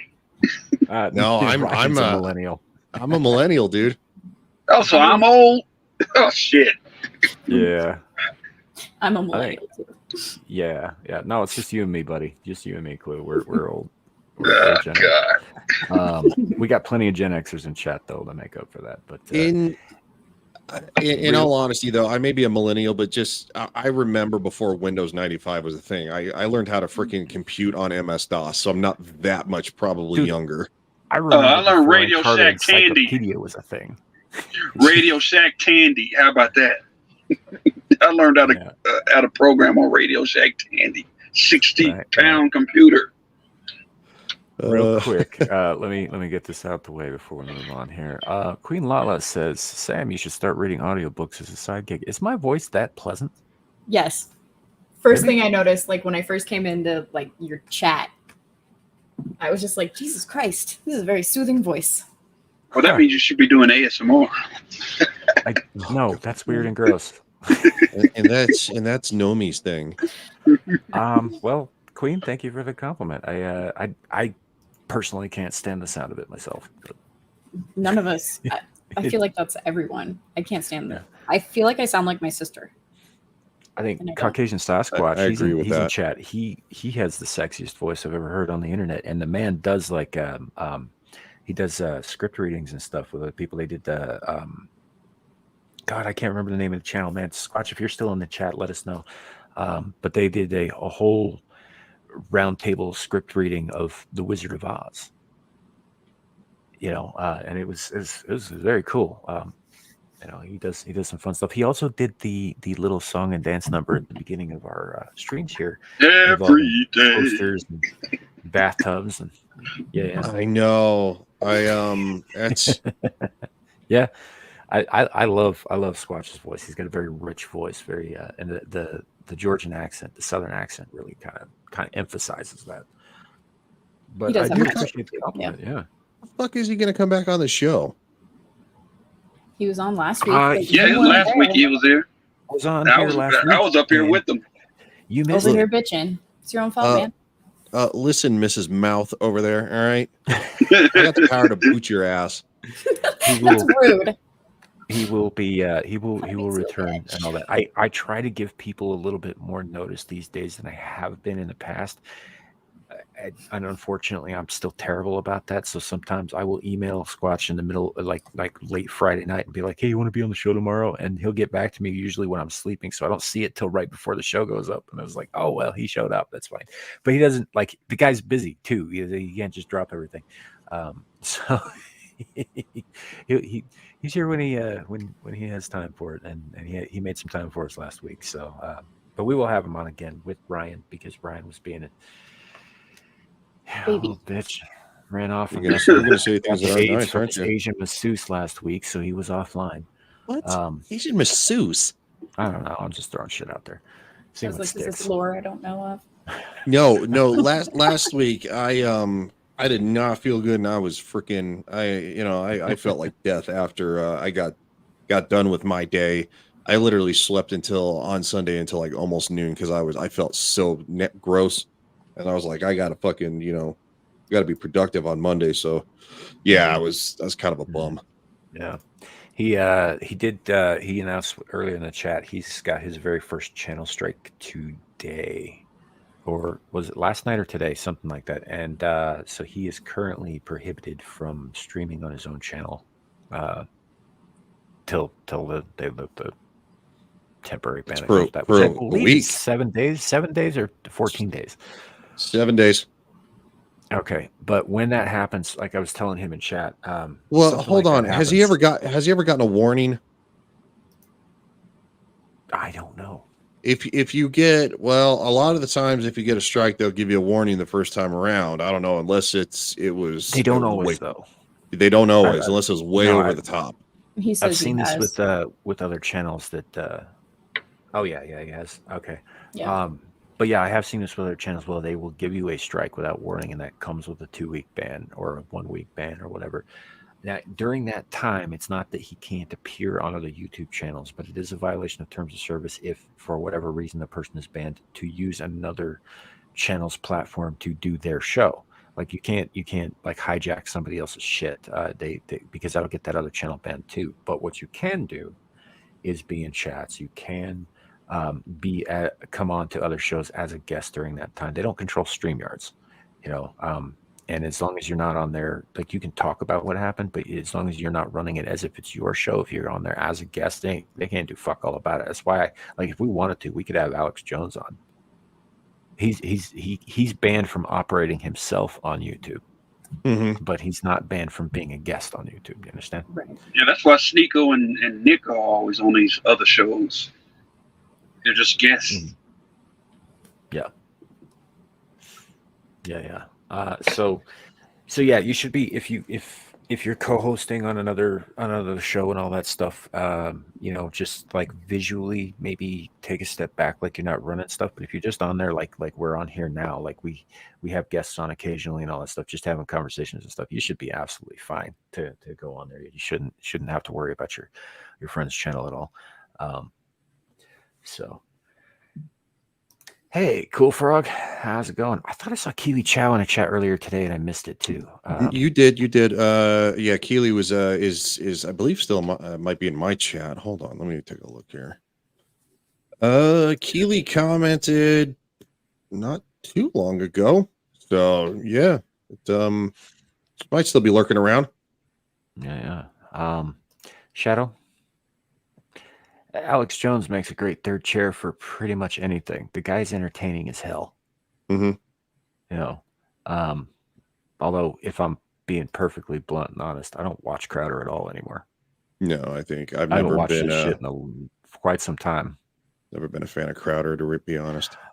I liked his show for a long time, but his show also used to have Quarter Black Garrett on it. Used to have Not Gay Jared on it. I mean, there was a lot of components to his show that are no longer part of it. And honestly, Gerald is not that funny. They got rid of Dave Landau, and Gerald stepped up, and Gerald's not a funny man. He's not. That man has no sense of comedic timing whatsoever. So I'm just I kind of stopped watching. There was other stuff that went into that, but for the most part, it's no longer entertaining me. So I don't watch the shit anymore because that was half the reason for watching it. If I was just wanting the fucking news, I could go to pretty much anywhere for that. I watched his show because it made me laugh too. But it doesn't do that anymore, so I don't watch him. And also, it's all over on Rumble. And as much as I would like to support Rumble, I'm actually kind of lazy about the convenience thing. And they don't have a feature where you can put the live stream on and then turn the screen off so it doesn't eat battery, and the live stream will still play. It fucking kills the live stream every time. And I listen to live streams while I'm at work all day. Yeah, you can't turn the screen off and listen, because if you're a truck driver, you need the screen to be off so you can listen. That's how I listen to y'all. So you can. That's a problem for me. The app, like I go do other things when I'm listening on Android. I don't know if iPhone is maybe a thing, but yeah, I don't know if maybe there's something else that I'm missing or something like that. But yeah, on my phone, I have an Android too. It does every single time I let the screen go dark when it's on Rumble, kills the stream. So if you're shutting, like if you're clicking the power off, then no. Sorry, I was assuming you were just like doing other things on your phone. I don't know if it does that, but my YouTube doesn't do that because I don't pay YouTube. Yeah. So See, I've got the YouTube premium, so I can like. Yeah. I had have to. the It's too many stream off freaking ads. Yeah.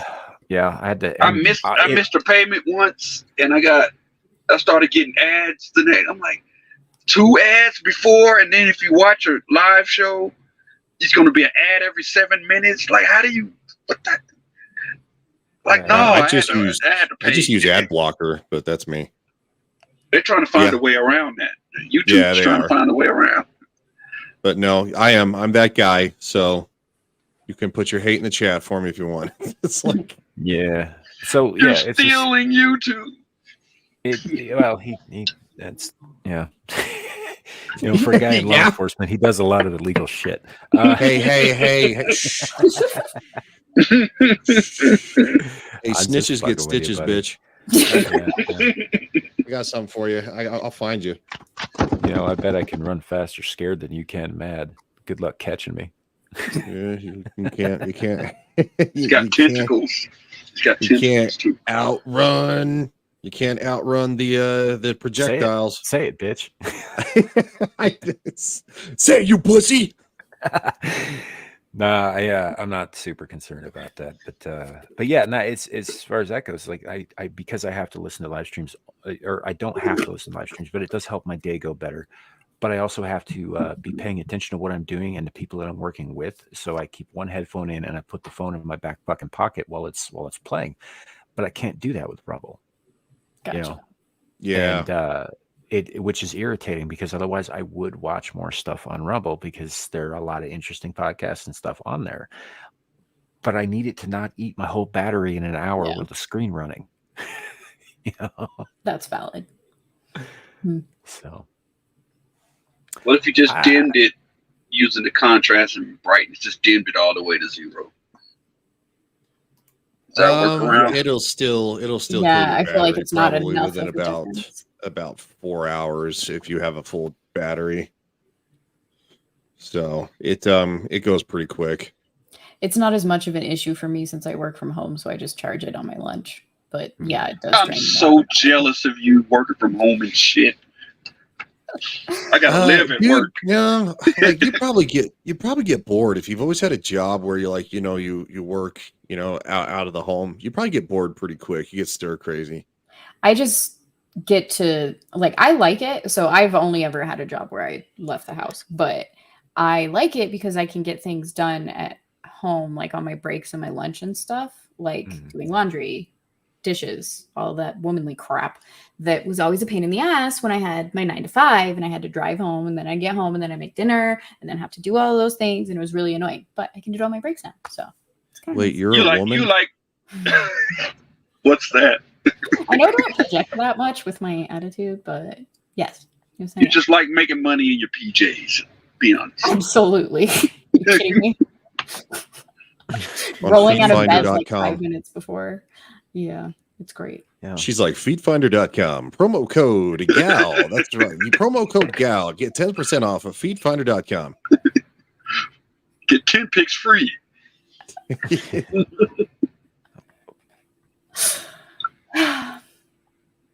I got a thing that I gotta do a little bit of uploading here, but I got a new thing from Kohai, Ryan. Uh-oh. Yeah, it's gonna be fun. I'm gonna enjoy this. But it'd be I did, funny however, if it's of Shadow. Yeah, it would be, but it's not. I know. It's never of Shadow. Well, it is, but it's It- more likely me. I think that kid has had more than enough nasty shit directed at him from us. And yet I still lead the charge of being memed. So Yeah, well, you didn't get a cactus up your ass sideways either. no, there's just a video of an octopus slipping into a freaking small little Oh, don't play that one. Don't do it. Don't do it. Which I don't one want to see that. He's gonna play All it. of them. All of them. Oh, I'm not gonna play those. This is fun at your expense, man. Although I have to say, this is some of Kohai's more interesting work. I got a whole process I have to do with this because, again, stupid computer and clumsy fingers makes for slow pretty much everything. That's because you stream from a potato. I do stream from a potato with potato internet with potato old man fingers. Idaho. Idaho? What? Actually, he is a hoe. Caucasian That Sasquatch came says out promo fucking code just retarded. little piggy. I just shortened it to piggies. Promo code piggies for 15% off. I did look to see it if could be promo code only. Fat Taco.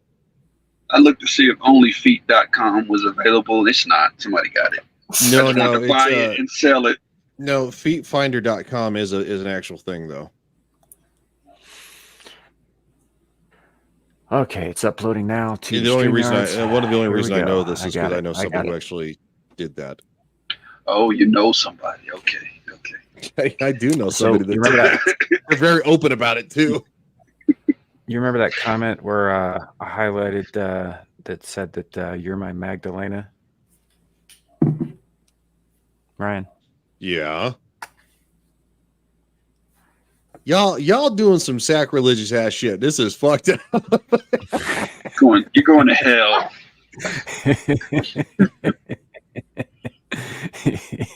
Yo, my Magdalena. Yeah, no, I get. She got the tentacles down perfect. Yeah, those kind of spliced in real nice. Actually, they did. Yeah, that's good work. I will agree with what Revenge said in the chat. It said, I will say, Ryan, y'all need to meme on Samuel more. Look, I'm not in charge of memes. That's not my job. We have a whole legion of memers that we're all friends with, and and they all like me. Yeah, I don't know what to say. So it's because you don't show your crusty ass face, fucker. Like there's not enough in the image of my avatar alone right here. There's plenty to meme just with that. The Legion likes me. It's not this. It's not this. Yeah, okay. They just make you shake your ass on stream. Here, do you want me to help you? I got music.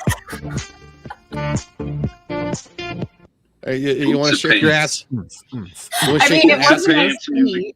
Boots and pants and boots and pants and boots and pants and boots and pants. Hey, I'm not complaining. I'm just saying you've scaled yourself down for Dermy in other ways, but that's because he's your gay best friend. Right. So it's fine. It's acceptable. It is fine because at the end of the day he's not going to touch himself to it. So yeah, and it makes my friends money. Yeah, that it does. I also would like to point out. Okay, so Shadow says that he's made some Sam memes. Yes, you have. You've made a couple of them, and that I never use them. Here's the thing about that kid. It's my show. Like nobody's stopping you from using them on your show or on Riot's show or anybody else's show. Like if you're gonna meme somebody, you make sure it's out there where they can't get away from it, man. You don't give them control of it. I mean, we get memed. We get memes pretty good by R2 on Friday Night's Royal Rumble. But it's usually Shadow and JV because something about where Shadow's annoying. Oh my god, they're like the odd couple. And JV wishes they weren't. It's like, I mean, their little thing is the funniest thing. He knows where the bodies are buried. Yeah, well, it's one of those things that JV probably wishes he could find a hole in the desert and leave Shadow out there and see what happens. Yeah, no, but Shadow. It would be here's the thing. Oh, go ahead, Matt. Sorry. Yeah, if you want to run shows, man, if you want to run your shows, go ahead and do it. Like, it's nice having co-hosts. It is, but you don't have to do it that way. You can run shows. Learn to do monologues. Learn to do monologues. I haven't actually. He does those pretty well. If you've watched any of Shadow's videos, he actually does do that pretty well, especially when he cuts back on the swearing and he just gets to the point, and all that. He can do those things. I know he can do those things, and he can do them well. And it is nice having co-hosts, but like doing one-on-one with guests kind of stuff, or just going on and talking about whatever it is you want to, like, not all of your videos need to be like uploaded as videos. Maybe do them as live streams here and there. You already game stream, right? So there's no reason you can't just do shows. It's really up to you. And I get that, man. That's an obstacle that all streamers have to deal with at some point, right? I don't do a lot of solo shows. And yeah, sometimes it's a little daunting talking to a camera when you're not really sure if there's anybody on the other side. It can feel a little bit like empty, like you're saying there, but that's why you start off talking to the chat. Mm-hmm. Yeah. That's why you start off, interviewing people, because then you have the one-on-one rapport, and you learn how to engage with somebody who's not necessarily in front of you, because they aren't technically in front of you. There's a camera between you. So, and then of course you can use gaming streams to offset that, because while you're gaming, you should still be talking to the camera, because the game is not the sole purpose of being entertained. Now, if you're locked in like a battle of like a boss or something, that's fine. But you should still try to be somewhat interactive, as if somebody is there watching, or if you have people who might, have questions, highlight the questions and say stuff. Right. And like anything else, the more you do it, the more you get used to it, the more you practice it, the more natural it will become and it will feel. And I mean, it's just like, shit, kid, you've been there for some of my game streams. Half the time I'm talking out of my ass, to nobody, but you do get used to it with time, with practice and all that. I also would like to highlight real quick that Devil wants you to shake your ass for super chats on his channel, Ryan. Devil doesn't get super chat, so as soon as he does, we can talk about it. I ain't shaking that shit for free. Yeah. Wait, are you saying you'll get a cut? I don't get a cut. No, I mean, when there's actually money to be made, then we can talk about it. All right. See, this is why there's a wage gap, is because men are more willing to negotiate for a higher wage than women are when it comes to the same tasks. Literally, we just saw that right there in fucking action. I mean, this right there, we just proved it. You don't need to prove it to me, because I 100% agree with that. So. Yeah. Oh no, not to you, to the world in general. Well, yes, that's true. Right. No, it's a world problem. There's a wage gap. Like, I'm happy to help prove it. Because usually when a guy goes and tries to find a new job, and they say, "Oh, what's your desired starting salary?" A guy will usually actually, put more than to where a girl will put like negotiable or something like that. It's like so. Mm-hmm. Yeah. I get that, kid, that hard to do when the chat's not active. That doesn't necessarily mean nobody's listening, though, and so you should always present yourself like someone is. And I get that it's difficult. I do. It does get easier the more you do it. I will say that. Also, film more videos, record them, pre-record more videos, and drop them on YouTube, because then it comes second nature. Just like, ladies and gentlemen, welcome to another episode of Legion Talk. And you know what? Guess what? Disney is at it again.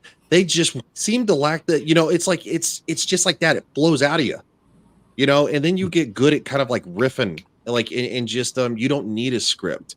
And, some people work better with a script. They prefer more structure. Me, I don't. There's not a single script in front of me every time I record a video. Mm-hmm. Yeah, and Shadow has been dropping videos recently. Actually, I might be one of the only people who've seen them. But I'm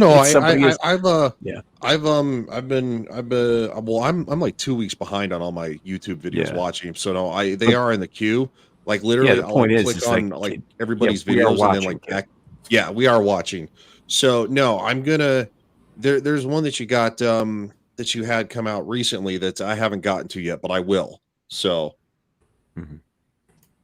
Zillage really liked your presentation. Zillage, if you like that, go over to watch any of Ryan's channels where he does like videos, because he starts every single one of them that same way, which is why he's so practiced at it. Yep. Yeah, he's good. He's good. And I Me, also I've try to learned- keep them about 5 minutes long. I've learned just silence. This is what rookies don't get. They don't understand. Silence is not always bad. Because in radio, it's theater of the mind. Like I start like all of my videos off with "What's up, boys and girls," or "Good evening, boys and girls," and I'll get quiet. I'll do a sniff, and Also, I'll say, "Can you believe that?" Da da da da, and then I'll get silent. Silence is okay, but what I see a lot of these rookies do is they have to keep talking because they're afraid they might get silent. And today in Canada, this guy, he's actually a Nazi, and he's just because they scared of silence. If you don't know what you're going to say, if you're not good, attacked. If you don't know what you're going to say, if it doesn't flow easily, which is something that comes eventually with time. But you have to get that flow down. And an opener is always something that is probably, in my opinion, was the hardest thing to figure out. My opener came out of nowhere. I literally, my very first video, I think I reshot it probably 3 times before it finally came out. Ladies and gentlemen, welcome to another episode of, and it's just stuck ever since. I use it on my main channel when I do, when I would do like reviews of videos that people would want me to take at, or if I'm talking about how Disney is another, they've got another freaking flop on their hands, which they're going to have with like the Marvels, or even, Legion teaches history. It's easy. So it just, and then immediately go into what you're talking about. Don't dawdle about and like, hey guys, if you could subscribe and leave a like. No. You haven't told these people anything. They don't. You have to assume that everybody watching your video is watching it for the first time. They don't know who the fuck you are. So if I'm watching your video for the very first time, you say, hey guys, if you could like and subscribe, and I got a Patreon, you want to follow me on If you say it Rumble, like you got cotton balls in your mouth too, that's going to turn people off. Yeah, it's one of those things that you got to get the information In Ryan's out there. case, just balls. Yeah, big old hairy freaking man balls. You got to go right into it. You gotta have a hook. Well, I start in the middle of the conversation because people are going to be coming in at different times. So I don't even have an introduction. I'll start. My first words will be, "That's some shit right here. Can't believe he said that." That's my first words. And then I'll go back and give some pretext. But I'll start in the middle. I mean, Sure. different things work for different people. I'm not going to say that my method is perfect. That's exactly the point, man. It's like you got to find your own rhythm, your own personality. You've got to let that, and it's not going to happen immediately, but it will be organic over time. You'll find that niche. You'll find where you fit in this YouTube sphere, and how you do it will be unique to you. That's one of the reasons that we were giving the kids so much shit about like borrowing other people's sticks. It's like, no, dude, you got to come by it on your own. It's because it's gonna drive people off, first of all, if they heard that somewhere else before, and then they hear you start using it over and over again, kind of thing. But it's just it's not authentically you. Yeah, I'm pretty much myself. The difference is that I might turn my personality up a couple of notches to sound kind of like a radio talk show host, or like I'm trying to sell a commercial. It's not to sound fake, because I'm not. So like I don't like do anything like, so if like I legitimately get mad in a video or get irritated, it's because I'm legitimately irritated about something. As you would hear me talk on this. But I'm not going to just necessarily talk on this for short form content, because it's meant to be short and to the point for what I try to cover, 5 minutes, because a lot of times too, people want their news faster now. They want to know, okay, what the fuck is Disney doing? It's like, well, so as of right now, I mean, Disney, I think they've kind of fallen slightly under the radar.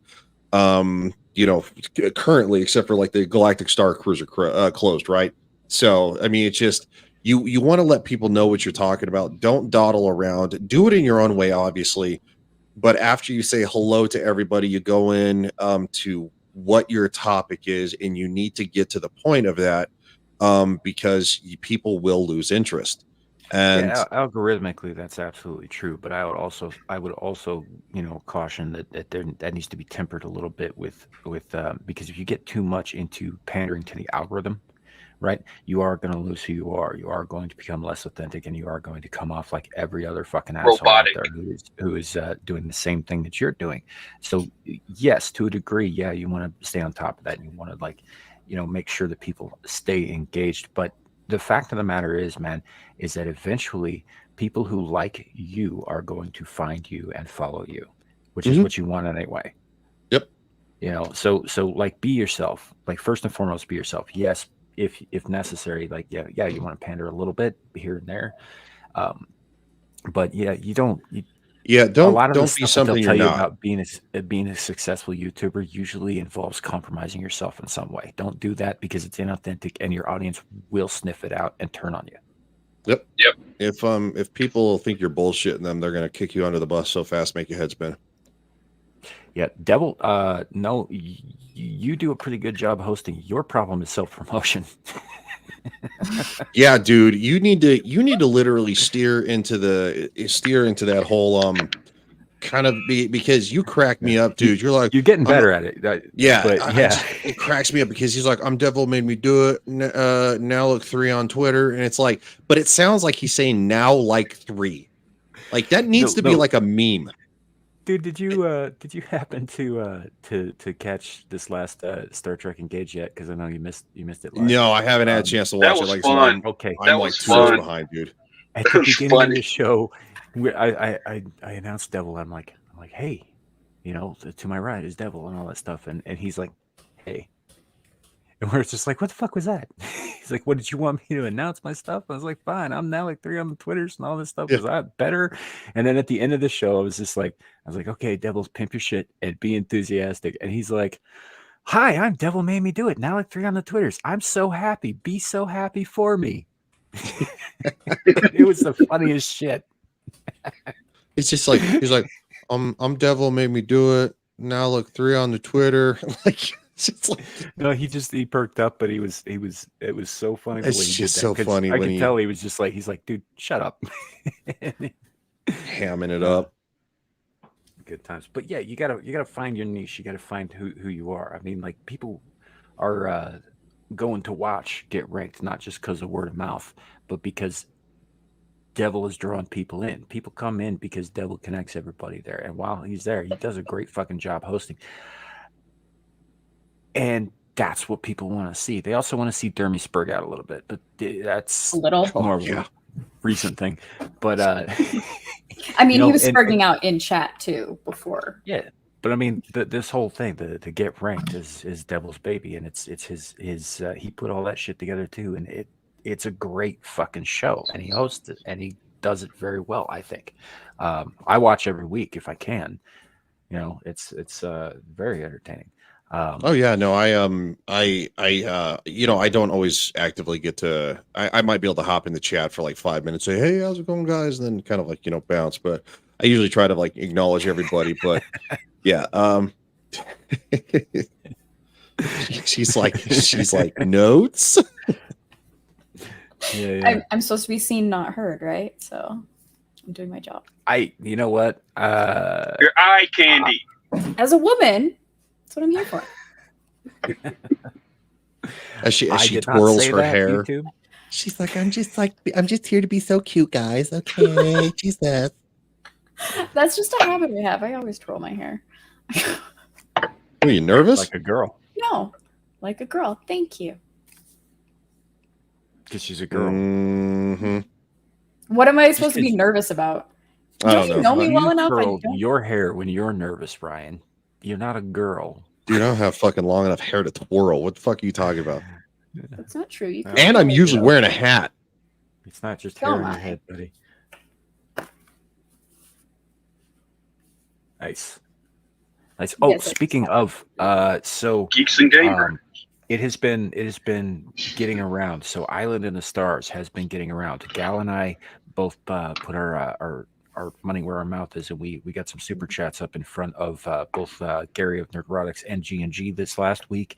I did not finish F&T. I don't know if they went over it like they said they were going to, but they yeah, didn't. but there are eyes on it. And here just before this stream started on the Legion of Mediumers stream, when I came in to check on them and drop a like and all that stuff, because I do like those guys a lot. And they were talking about it there and playing some of the trailer there and all that stuff. It is getting around. I think even Tom Conkle himself was on a stream with Script Doctor earlier this week. And Yeah. I dropped it to Adam for Vets Talking tonight, so we're gonna go over it too. Wait, what? What the fuck, devil? I mean, sometimes, but I'm not sure what you're referring to here. Was it the fact that I gave you a goddamn compliment? Yeah, I was about to say that. That's not gonna fucking happen ever again. So stop talking nice about me, guys. Fuck you. Like what? He's gonna be like the devil in South Park, you know. He's gonna go ask Daddy for some advice on how to deal with this because he doesn't know how. You know, either that or you're gonna get railed by Saddam Hussein. They are in a loving, committed relationship in that show. I don't know what you're talking about. Are you sure about? Yeah, I think you need to watch that shit again. No, I've seen the show. Yeah. That shit is beyond dysfunctional. Sometimes I think you just like to pretend I'm someone else during sex. Satan, your ass is gigantic and red. Who am I going to pretend you are, Liza Minnelli? That's pretty funny. Yeah. Oh. God damn. It's already been 2 hours and 20. Well, I know I haven't been here the whole time, but yeah, you guys are killing it, man. Yeah, no, this is it's been kind of an all over the place show. We were going to talk a little bit more about Canada's Nazi regime, but we kind of got into some other topics, which I'm more than happy to do. I love when the conversation just flows and goes where it will, rather. Kind of flows like a bout of diarrhea. Did you have to take this to a dark place? Yes, a brown place. No. By the way, what if can your brown shit's do that for dark, you? Maybe see it dark, because that usually means you're bleeding internally. What can brown do for you? Yeah, that's still one of my favorite. That's one of my favorite advertisements of all time. Is when FedEx had that motto.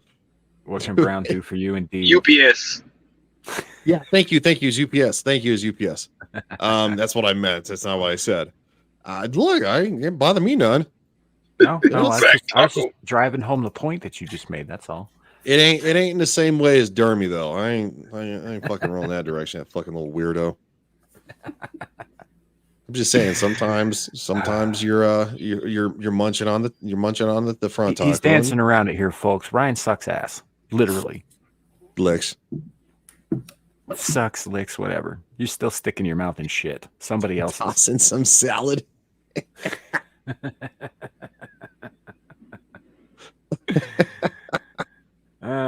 Yeah, that's essentially what happened. And then blame Russians for it. Oh yeah, talking you up like I'm sorry, I won't advertise your channel anymore, dude. No, I'm just fucking right. I like your channel. I'm going to tell other people to watch it because I enjoy it and I think they will too. So I know. I like to watch this in the best possible way, buddy. But go fuck yourself. I'm gonna keep talking you up. I think the most recent one I just watched was the James Bond one. That's how far behind I am, by the way. But yeah, I watched James Bond. You're a little behind. You really need to watch the 80s music one. Fucking everything. Dermy rage quit. Oh, did he really? Oh my god, I'm skipping to that one literally tonight. It was even better. It was even better because he rage quit and he did it like 10 minutes before the stream was over anyway. I gotta find out who this Dermy character is. I'm hearing him a lot. If you don't know who he is, you should watch Vets Talking tonight. If you don't know who he is, you'll get a real big dose of that. Well, he's got his own channel. Like he does a show that Gal is on actually on Friday nights at the same time we're doing Abyssal Musings called Ballbusters on his channel, and it's I don't usually get a chance to listen to it live because obviously we're running a show here at that same time slot. But I do listen back to it because it's usually a lot of fun, except the last week when Devil and Gal were in charge and Dermy was screaming with that awful fucking cell phone audio the whole time. I couldn't get past that. Like, I did not get all the way through that episode because I was like, Dermy, turn your fucking volume down. All the friggin' topics he wanted to talk about were just over and done with or over talked about already. So we were like, what the hell are we going to do? And then, we got him to get on his phone and drive around, and we could make eventually crash into a deer. Yeah. That wasn't live, at least. I mean, wait, seriously?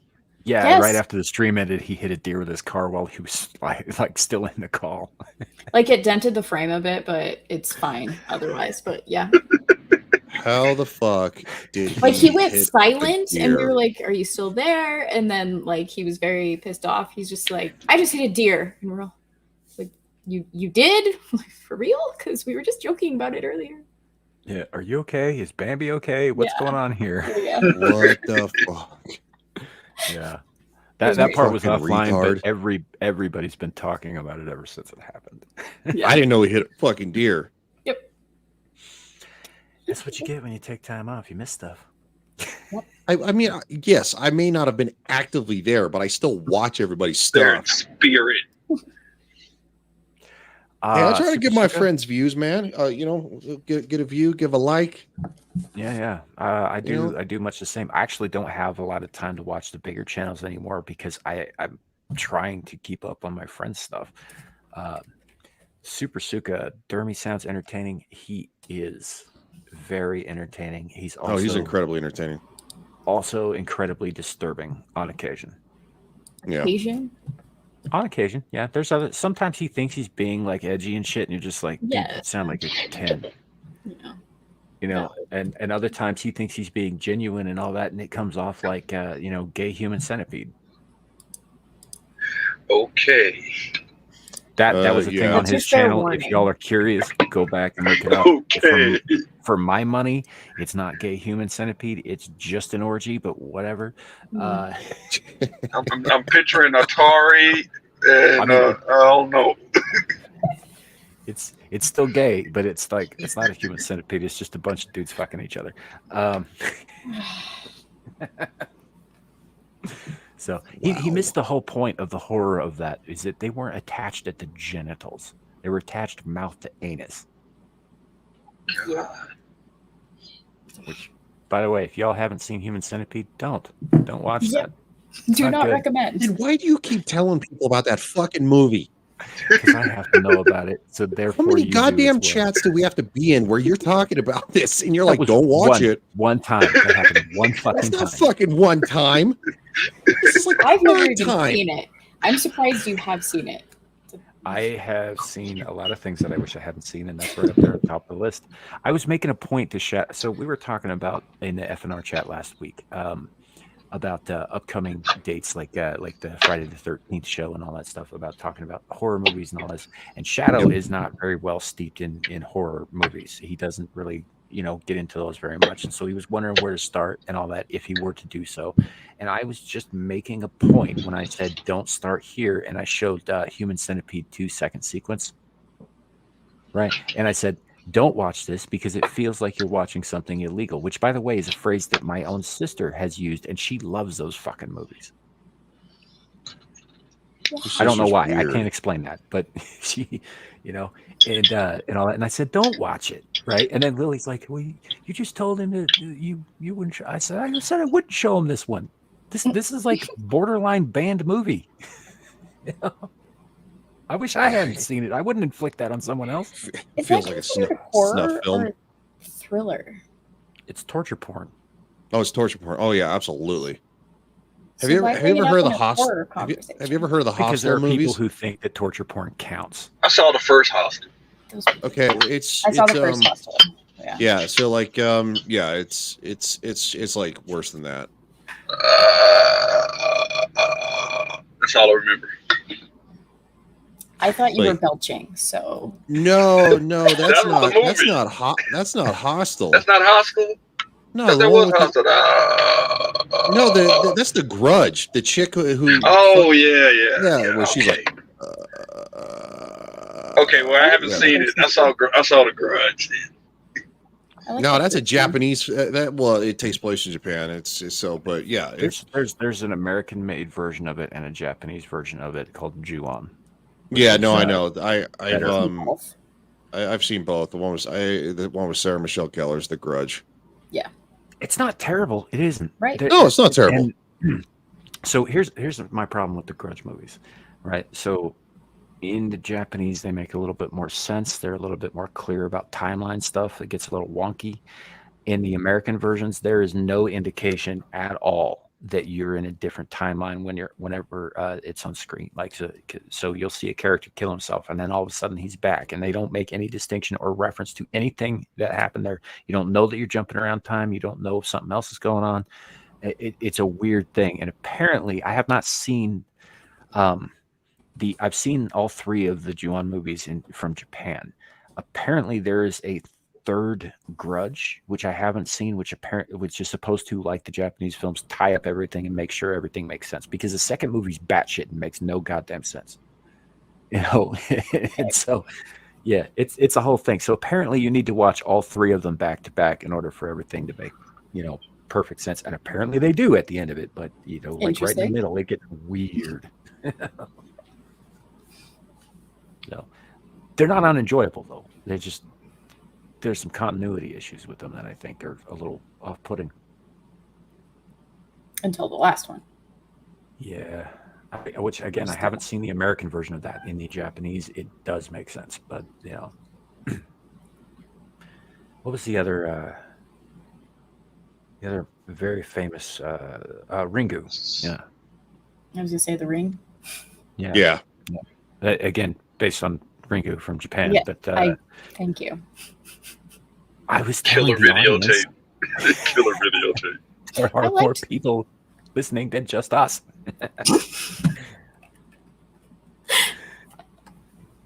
I like the saws, all the saws. I think they got so ridiculous. The first one was good. After that, it was just stupid. Yeah.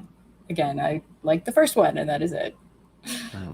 But because it was something that was kind of shocking when it came out. Now they're on Saw 57, and it's like nobody cares. Saw 10 just came out like yesterday. Yeah, I know, and surprisingly, because it's Halloween, it did well. Because it has a low cost to make, of course. Horror movies are always going to have a low cost, and they're going to have a higher output. It's not going to be anything stellar, but they're very cheap to make. So yeah, it's going to make money. Yeah, I don't know. That's not my particular shtick, though. I mean, that falls squarely into torture porn for me. And I will admit that the first one had something that the rest of the series does not, and it had a more legitimate kind of detective feel to it. Yeah. To it, a legitimate like police story kind of feel to it that they did not have. In the rest of them are basically just excuses to watch people fuck themselves up. That's why I didn't watch them. That's fucking sick, in my opinion, and that's not entertaining. So I don't watch that shit. I don't like those kind of movies really anymore either. Maybe when you're younger, it was something kind of like, hey, awesome. But now it's like, yeah, what I have better things to do.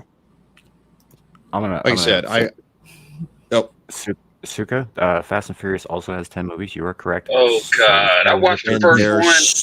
Stupid. I watched the first one. So does Friday the 13th. And they got stupid. And they got stupid.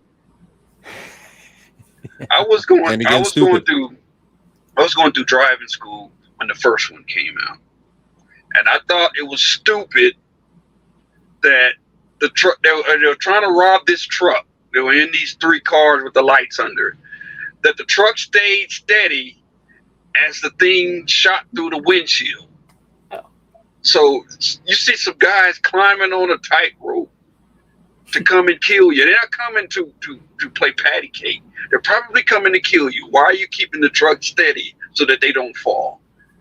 I only watched the first one and I've never seen any of the other one. Like, it's stupid. It's breaking my heart, Clue. Stupid. The fourth and fifth Oh. ones are the best ones, and they're my favorite. And I don't care about the rest.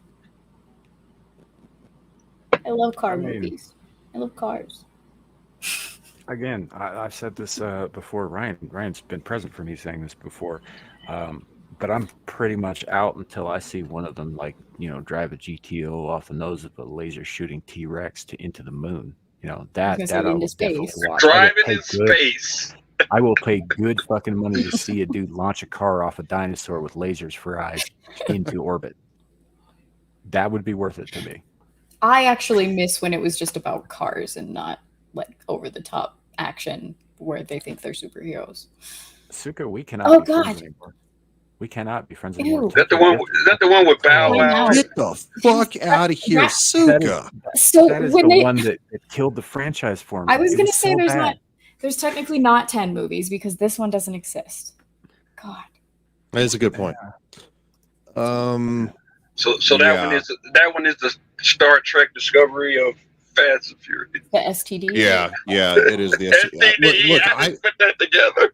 Look, I was out after Paul Walker died and they did the nice send off. At 7, I was done. That was it. I was like, okay, I'm good. Tokyo Drift was the third one. Paul Walker was still alive. They had Lucas Black, by the way, is fucking unwatchable. Yeah, my rad. That's the main character, I take it. And then they put that freaking that 240 SX fucking Nissan motor in a goddamn 60 like a 67. He fucking would. He would too. That's because Dermy sucks dick. Like actual dick. I gotta check this guy out. I gotta check him out. He loves the Paranormal Activity movies, which means he sucks dick. Devil brings this up is just like, I can't get past the way that Az put this. Like, everybody knows this about these movies, but the way Az put this, my god, that was beautiful. It was that, it's an hour and a half of watching people sleep. It's fucking weird. Yep. And creepy, but it's not entertainment. Now, Amira disagrees with me because she's a bit of a creeper that way, but oh wait, Amira's a creeper? Come on, are you sure? She loves watching those Paranormal Activity movies. I don't know. I don't get it, but they're dumb. It's like a bunch of black and white cameras watching nothing happen for an hour and a half, and then like, the chair moved by itself. That's it. That's the whole thing. It's like it's even lazy by Blair Witch standards. That's all I'm saying. Hey, Blair Witch made the biggest profit at that time. Yes, it did. $60,000 to make and hundreds of millions, 220 million or something like that. Yeah, you know why it was $60 million? It was 60,000 or whatever to make is because it was fucking a couple of people with a camera phone in the woods. Yep. That's it. That's the whole fucking thing. On their heads. And it's dumb. It is what it is, I guess. I don't know. No Paranormal Activity for me, though. I cannot believe he wanted those ranked as the greatest fucking horror movies ever made. What a dumb take. Well,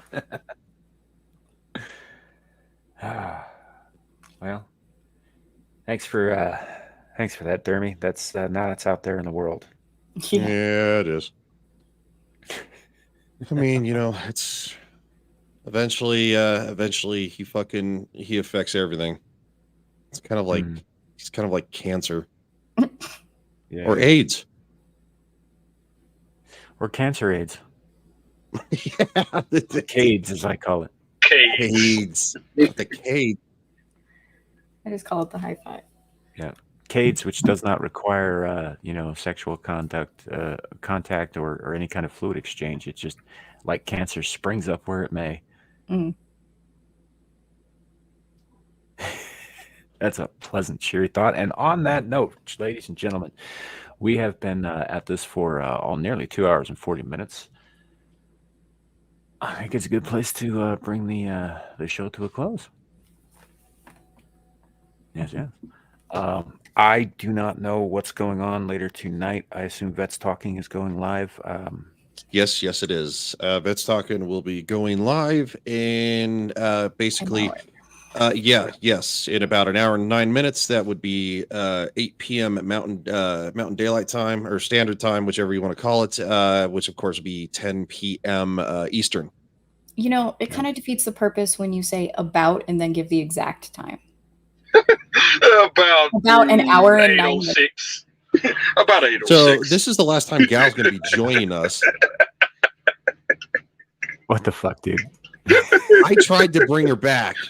All right. Usually, if somebody perpetuates the joke, you should let them be the one to bring them back until the joke's over. I mean, I get that you're hard up, dude, but God, Jesus. Just kidding. Oh wow. You be nice. I'm always nice. Anywho. Really? You just kicked me. That wasn't nice. Yeah. Well, Yeah. I mean, Kind of like this. I mean, don't fucking bother me none. I don't know. I know it doesn't. That's why I brought you back. You're like, this motherfucker will sit there too. Yeah, he will. He'll just sit there and back until we're done, and then he'll be like, "Yo, so what the hell, man?" I'll just be like, actually, if anything, I'd just be like, so how's the end of the show? Like, yeah, it was a great show, man. I can't believe you missed it. You know, just sitting in there back and looking all lonely and probably rubbing out with your tears. And sorry you missed it. Sorry I missed it. Back there by yourself. are you done? Yeah, I'm done. It's like, you know, I was trying to figure out how to end that joke, and it just kind of kept going. And I was like, wow, this is getting less funny the more I talk. So it was like you talking last night about Cthulhu and fucking. No, that was a different thing. That was the point of last night's show. It just kind of. I know. I'm just fucking with you. It was so funny and then though. Nomi comes on and gives she's you sick. shit. She's sick and wasted, and Yeah, she had a little bit of derailed the entire extra thing. Little bit too much toddy and more toddy than hot. Yeah. So, but yeah. So we will, and it looks like we are having Amir's birthday stream is tonight too. So I'll try to hop in the chat and say yo. Yep. She usually does one. It's a little bit early. Her birthday is the 1st of October, but yeah. I mean, it's near enough. It's literally well, like on right the around East Coast, corner. that's her birthday. On the East Coast. Yes. It's literally fucking tomorrow. Yeah. So, but it's still going to be the 30th when she streams where she is for a lot of people, because it's looks like it's set up for almost 10:30 tonight, which is my time. It'll be 9:30 her time, but for the East Coast, it'll be just about midnight. Dude, I can't believe fucking loser ass Vito's talking shit to me on Twitter. Why are you even entertaining that prick? I'm not. I wasn't even talking to him. That motherfucker actually commented on me. The last thing he said to For what? because I was talking to Rippaverse goalposts about the whole fucking, you know, saying that Nick needed to pick a side. I was like, dude, nobody needs to fucking stick their nose in anybody's business. Like I'm not required. But anyway, long story short, I was responding to somebody else and he literally put scam is not a legal term, laugh out loud. And so I responded, scam is a legal term like calling you a content creator is. I mean, yeah, you know, but you don't have to like egg him on, right? Because that's just going to bring shit down. No. I don't give a shit. Fuck Vito. He can eat a dick. I know, but it's more trouble than it's worth, is what I'm saying. Oh well, I'm one of those people that if somebody wants to talk crap, then I'll talk crap back for a little bit. But if I get bored of it or I'm just like done, I'll be like, all right, man, have a good one. You know, this is you know, kick rocks. You know, I got better shit to do. Yeah. And they'll be like, oh, you're taking the L, huh? I'll be like, I'm not taking an L. I just don't want to fucking talk to your loser ass anymore. So because it's pointless. Yeah, pretty much. So but it's funny when people try to talk shit. You know, you get the weirdos that just so tempered. Anyway, but no, I was like. So, but that you know, Shadow, if you're still in chat, what I said to you weeks ago about Vito stands. Do not engage. Yes, for Shadow, do not engage because you haven't learned how to, you know, not put your foot all the way down your throat and come out your ass. yeah, it's not a good idea. It's more trouble than it's worth. And we're talking about a section of the internet that has no problem going after your private life. Yeah. Oh, pretty much. them motherfuckers. In real life. Yeah, they will fuck with you personally, as opposed to just talking shit on the internet. So, don't engage with these people because they're not good actors. It doesn't matter if their argument is factual and correct, and sometimes they are, like all people, but it's just better not to engage with them because they're not good people, and they will come after you for no fucking reason at all. You just show up to your business. So, I'm still not going to comment on the Ricada Ripa thing. I did watch the live stream on Rumble the other night, but I'm not going to comment on that or get involved in that in any way. It's not my fucking business. Yeah, I do too, but it's not my business to. Yeah. I still love them both, and I just wish it would end. Yeah. I'll agree with both of them when I say this. It's gay. Yep. That's kind of that's pretty much my opinion on the matter. It's gotten to the point that it's not just gay, it's uber gay, and so yeah. So it's and it's I don't watch it's when he's got a particular guest on, so I didn't watch last night, and I don't care to. yeah, no, I Wait, who are we talking about? Nick Ricada. I think I don't so was it just Dick that was on, or did the tub of lard come on too? I don't know. I just saw in like the thumbnail in Rumble that Dick was on, so I didn't watch. Oh, okay. Yeah. See, yeah, Dick doesn't. I mean, I don't like. I'm not a huge fan of Dick. I think he's got a lot of that. Yeah, I'm not a huge. You're a marginal fan of that Dick. Okay. I mean, you're a marginal fan. I mean, I got a gift that says otherwise.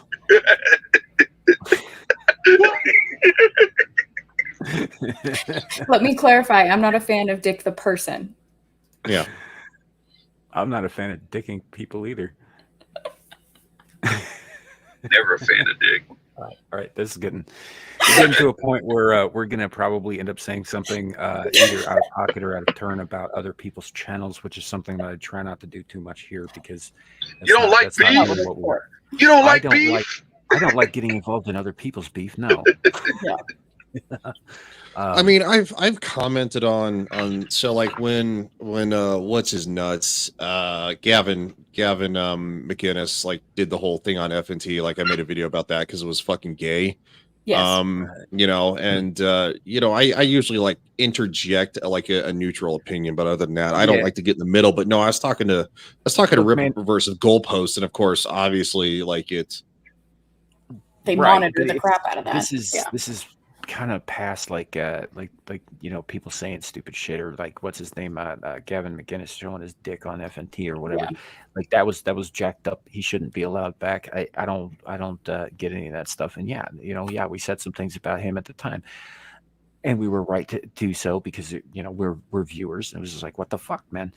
Yeah. The problem here is that there are legal actions involved already in this. And I don't want anything to do with that. And I'm not going to say one way or the other on, anybody's side. I have my opinions. I might say something to you guys backstage privately. I'm not going to go on record here and do it, though, not live. Right. So. Yeah, I usually don't make videos about content creators or beef. It's not really my thing. I call out the weirdos in politics and Hollywood and shit like that. That's what I talk about. So right. So, and you never know who you're going to end up straining with down the road. It's just generally not a good idea to talk shit about other channels anyway. Yeah. Agreed. Agreed. So, but that said, why don't we go around the horn?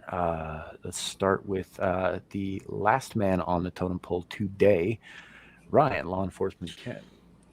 I will be on Vets Talking, where green-haired anti-liberal Tiff will be as well. So, and we're going to be talking about some fun stuff. Good advertisement. Well done. Yeah, it's not my channel. That's how you do it, Devil. just like Devil there, just like, I guess we'll be doing this thing later, and You should come by and watch. Even I'm though trying to not figure out what I'm going to enthusiastic at eat all. for dinner before we I know, freaking, right? like, my mind's somewhere else, man. I don't want. For those of you who haven't checked out Beelzebub or Devil Made Me Do It or anything, I don't want this to come off like I'm giving the guy shit needlessly. He's a pal, and he's one of my favorite people to stream with, and he is incredibly funny, and a lot of fun. So, like, definitely go check him out. I am giving him a little bit of shit, though, because he does kind of have this, like, ho-hum, attitude when it comes to promoting himself, and it's... Oh, it's hysterical. Yeah. So, but, all right, Clue, what do you have coming up? I will be in the chat of Star Trek Engage. That's about it for now. Until I get my studio moved over to South Dakota. So there it is. Nice.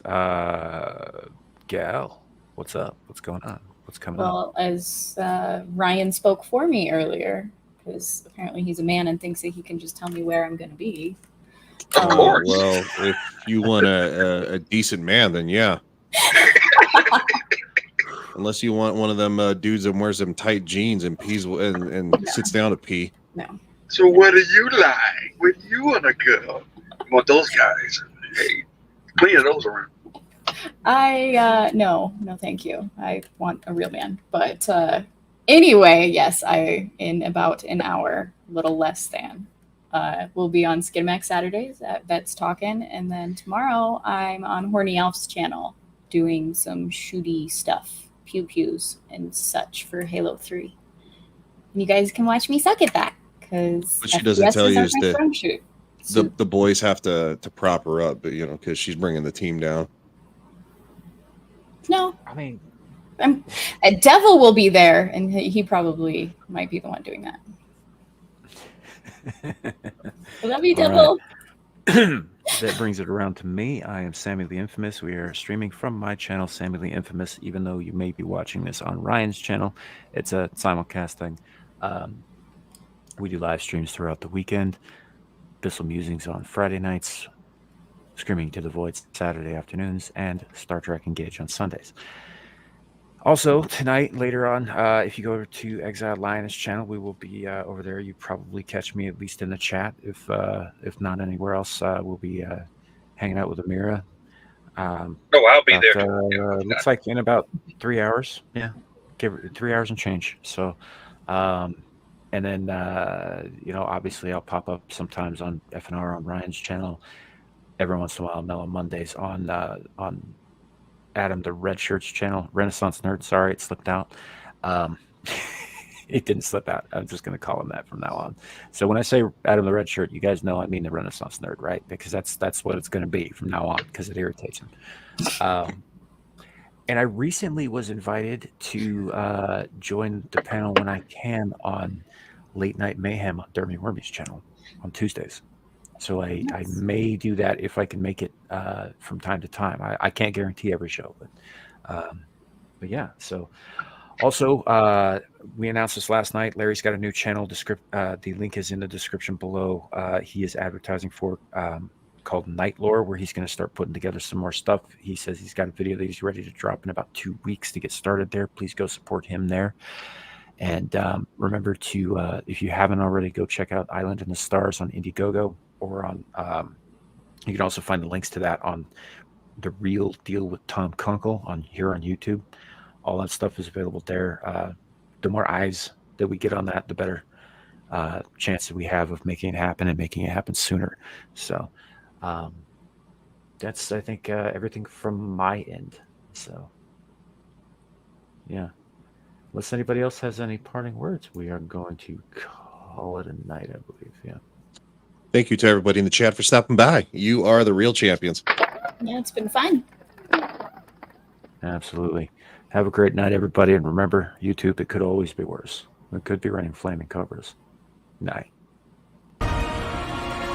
Save your breath. Full screen.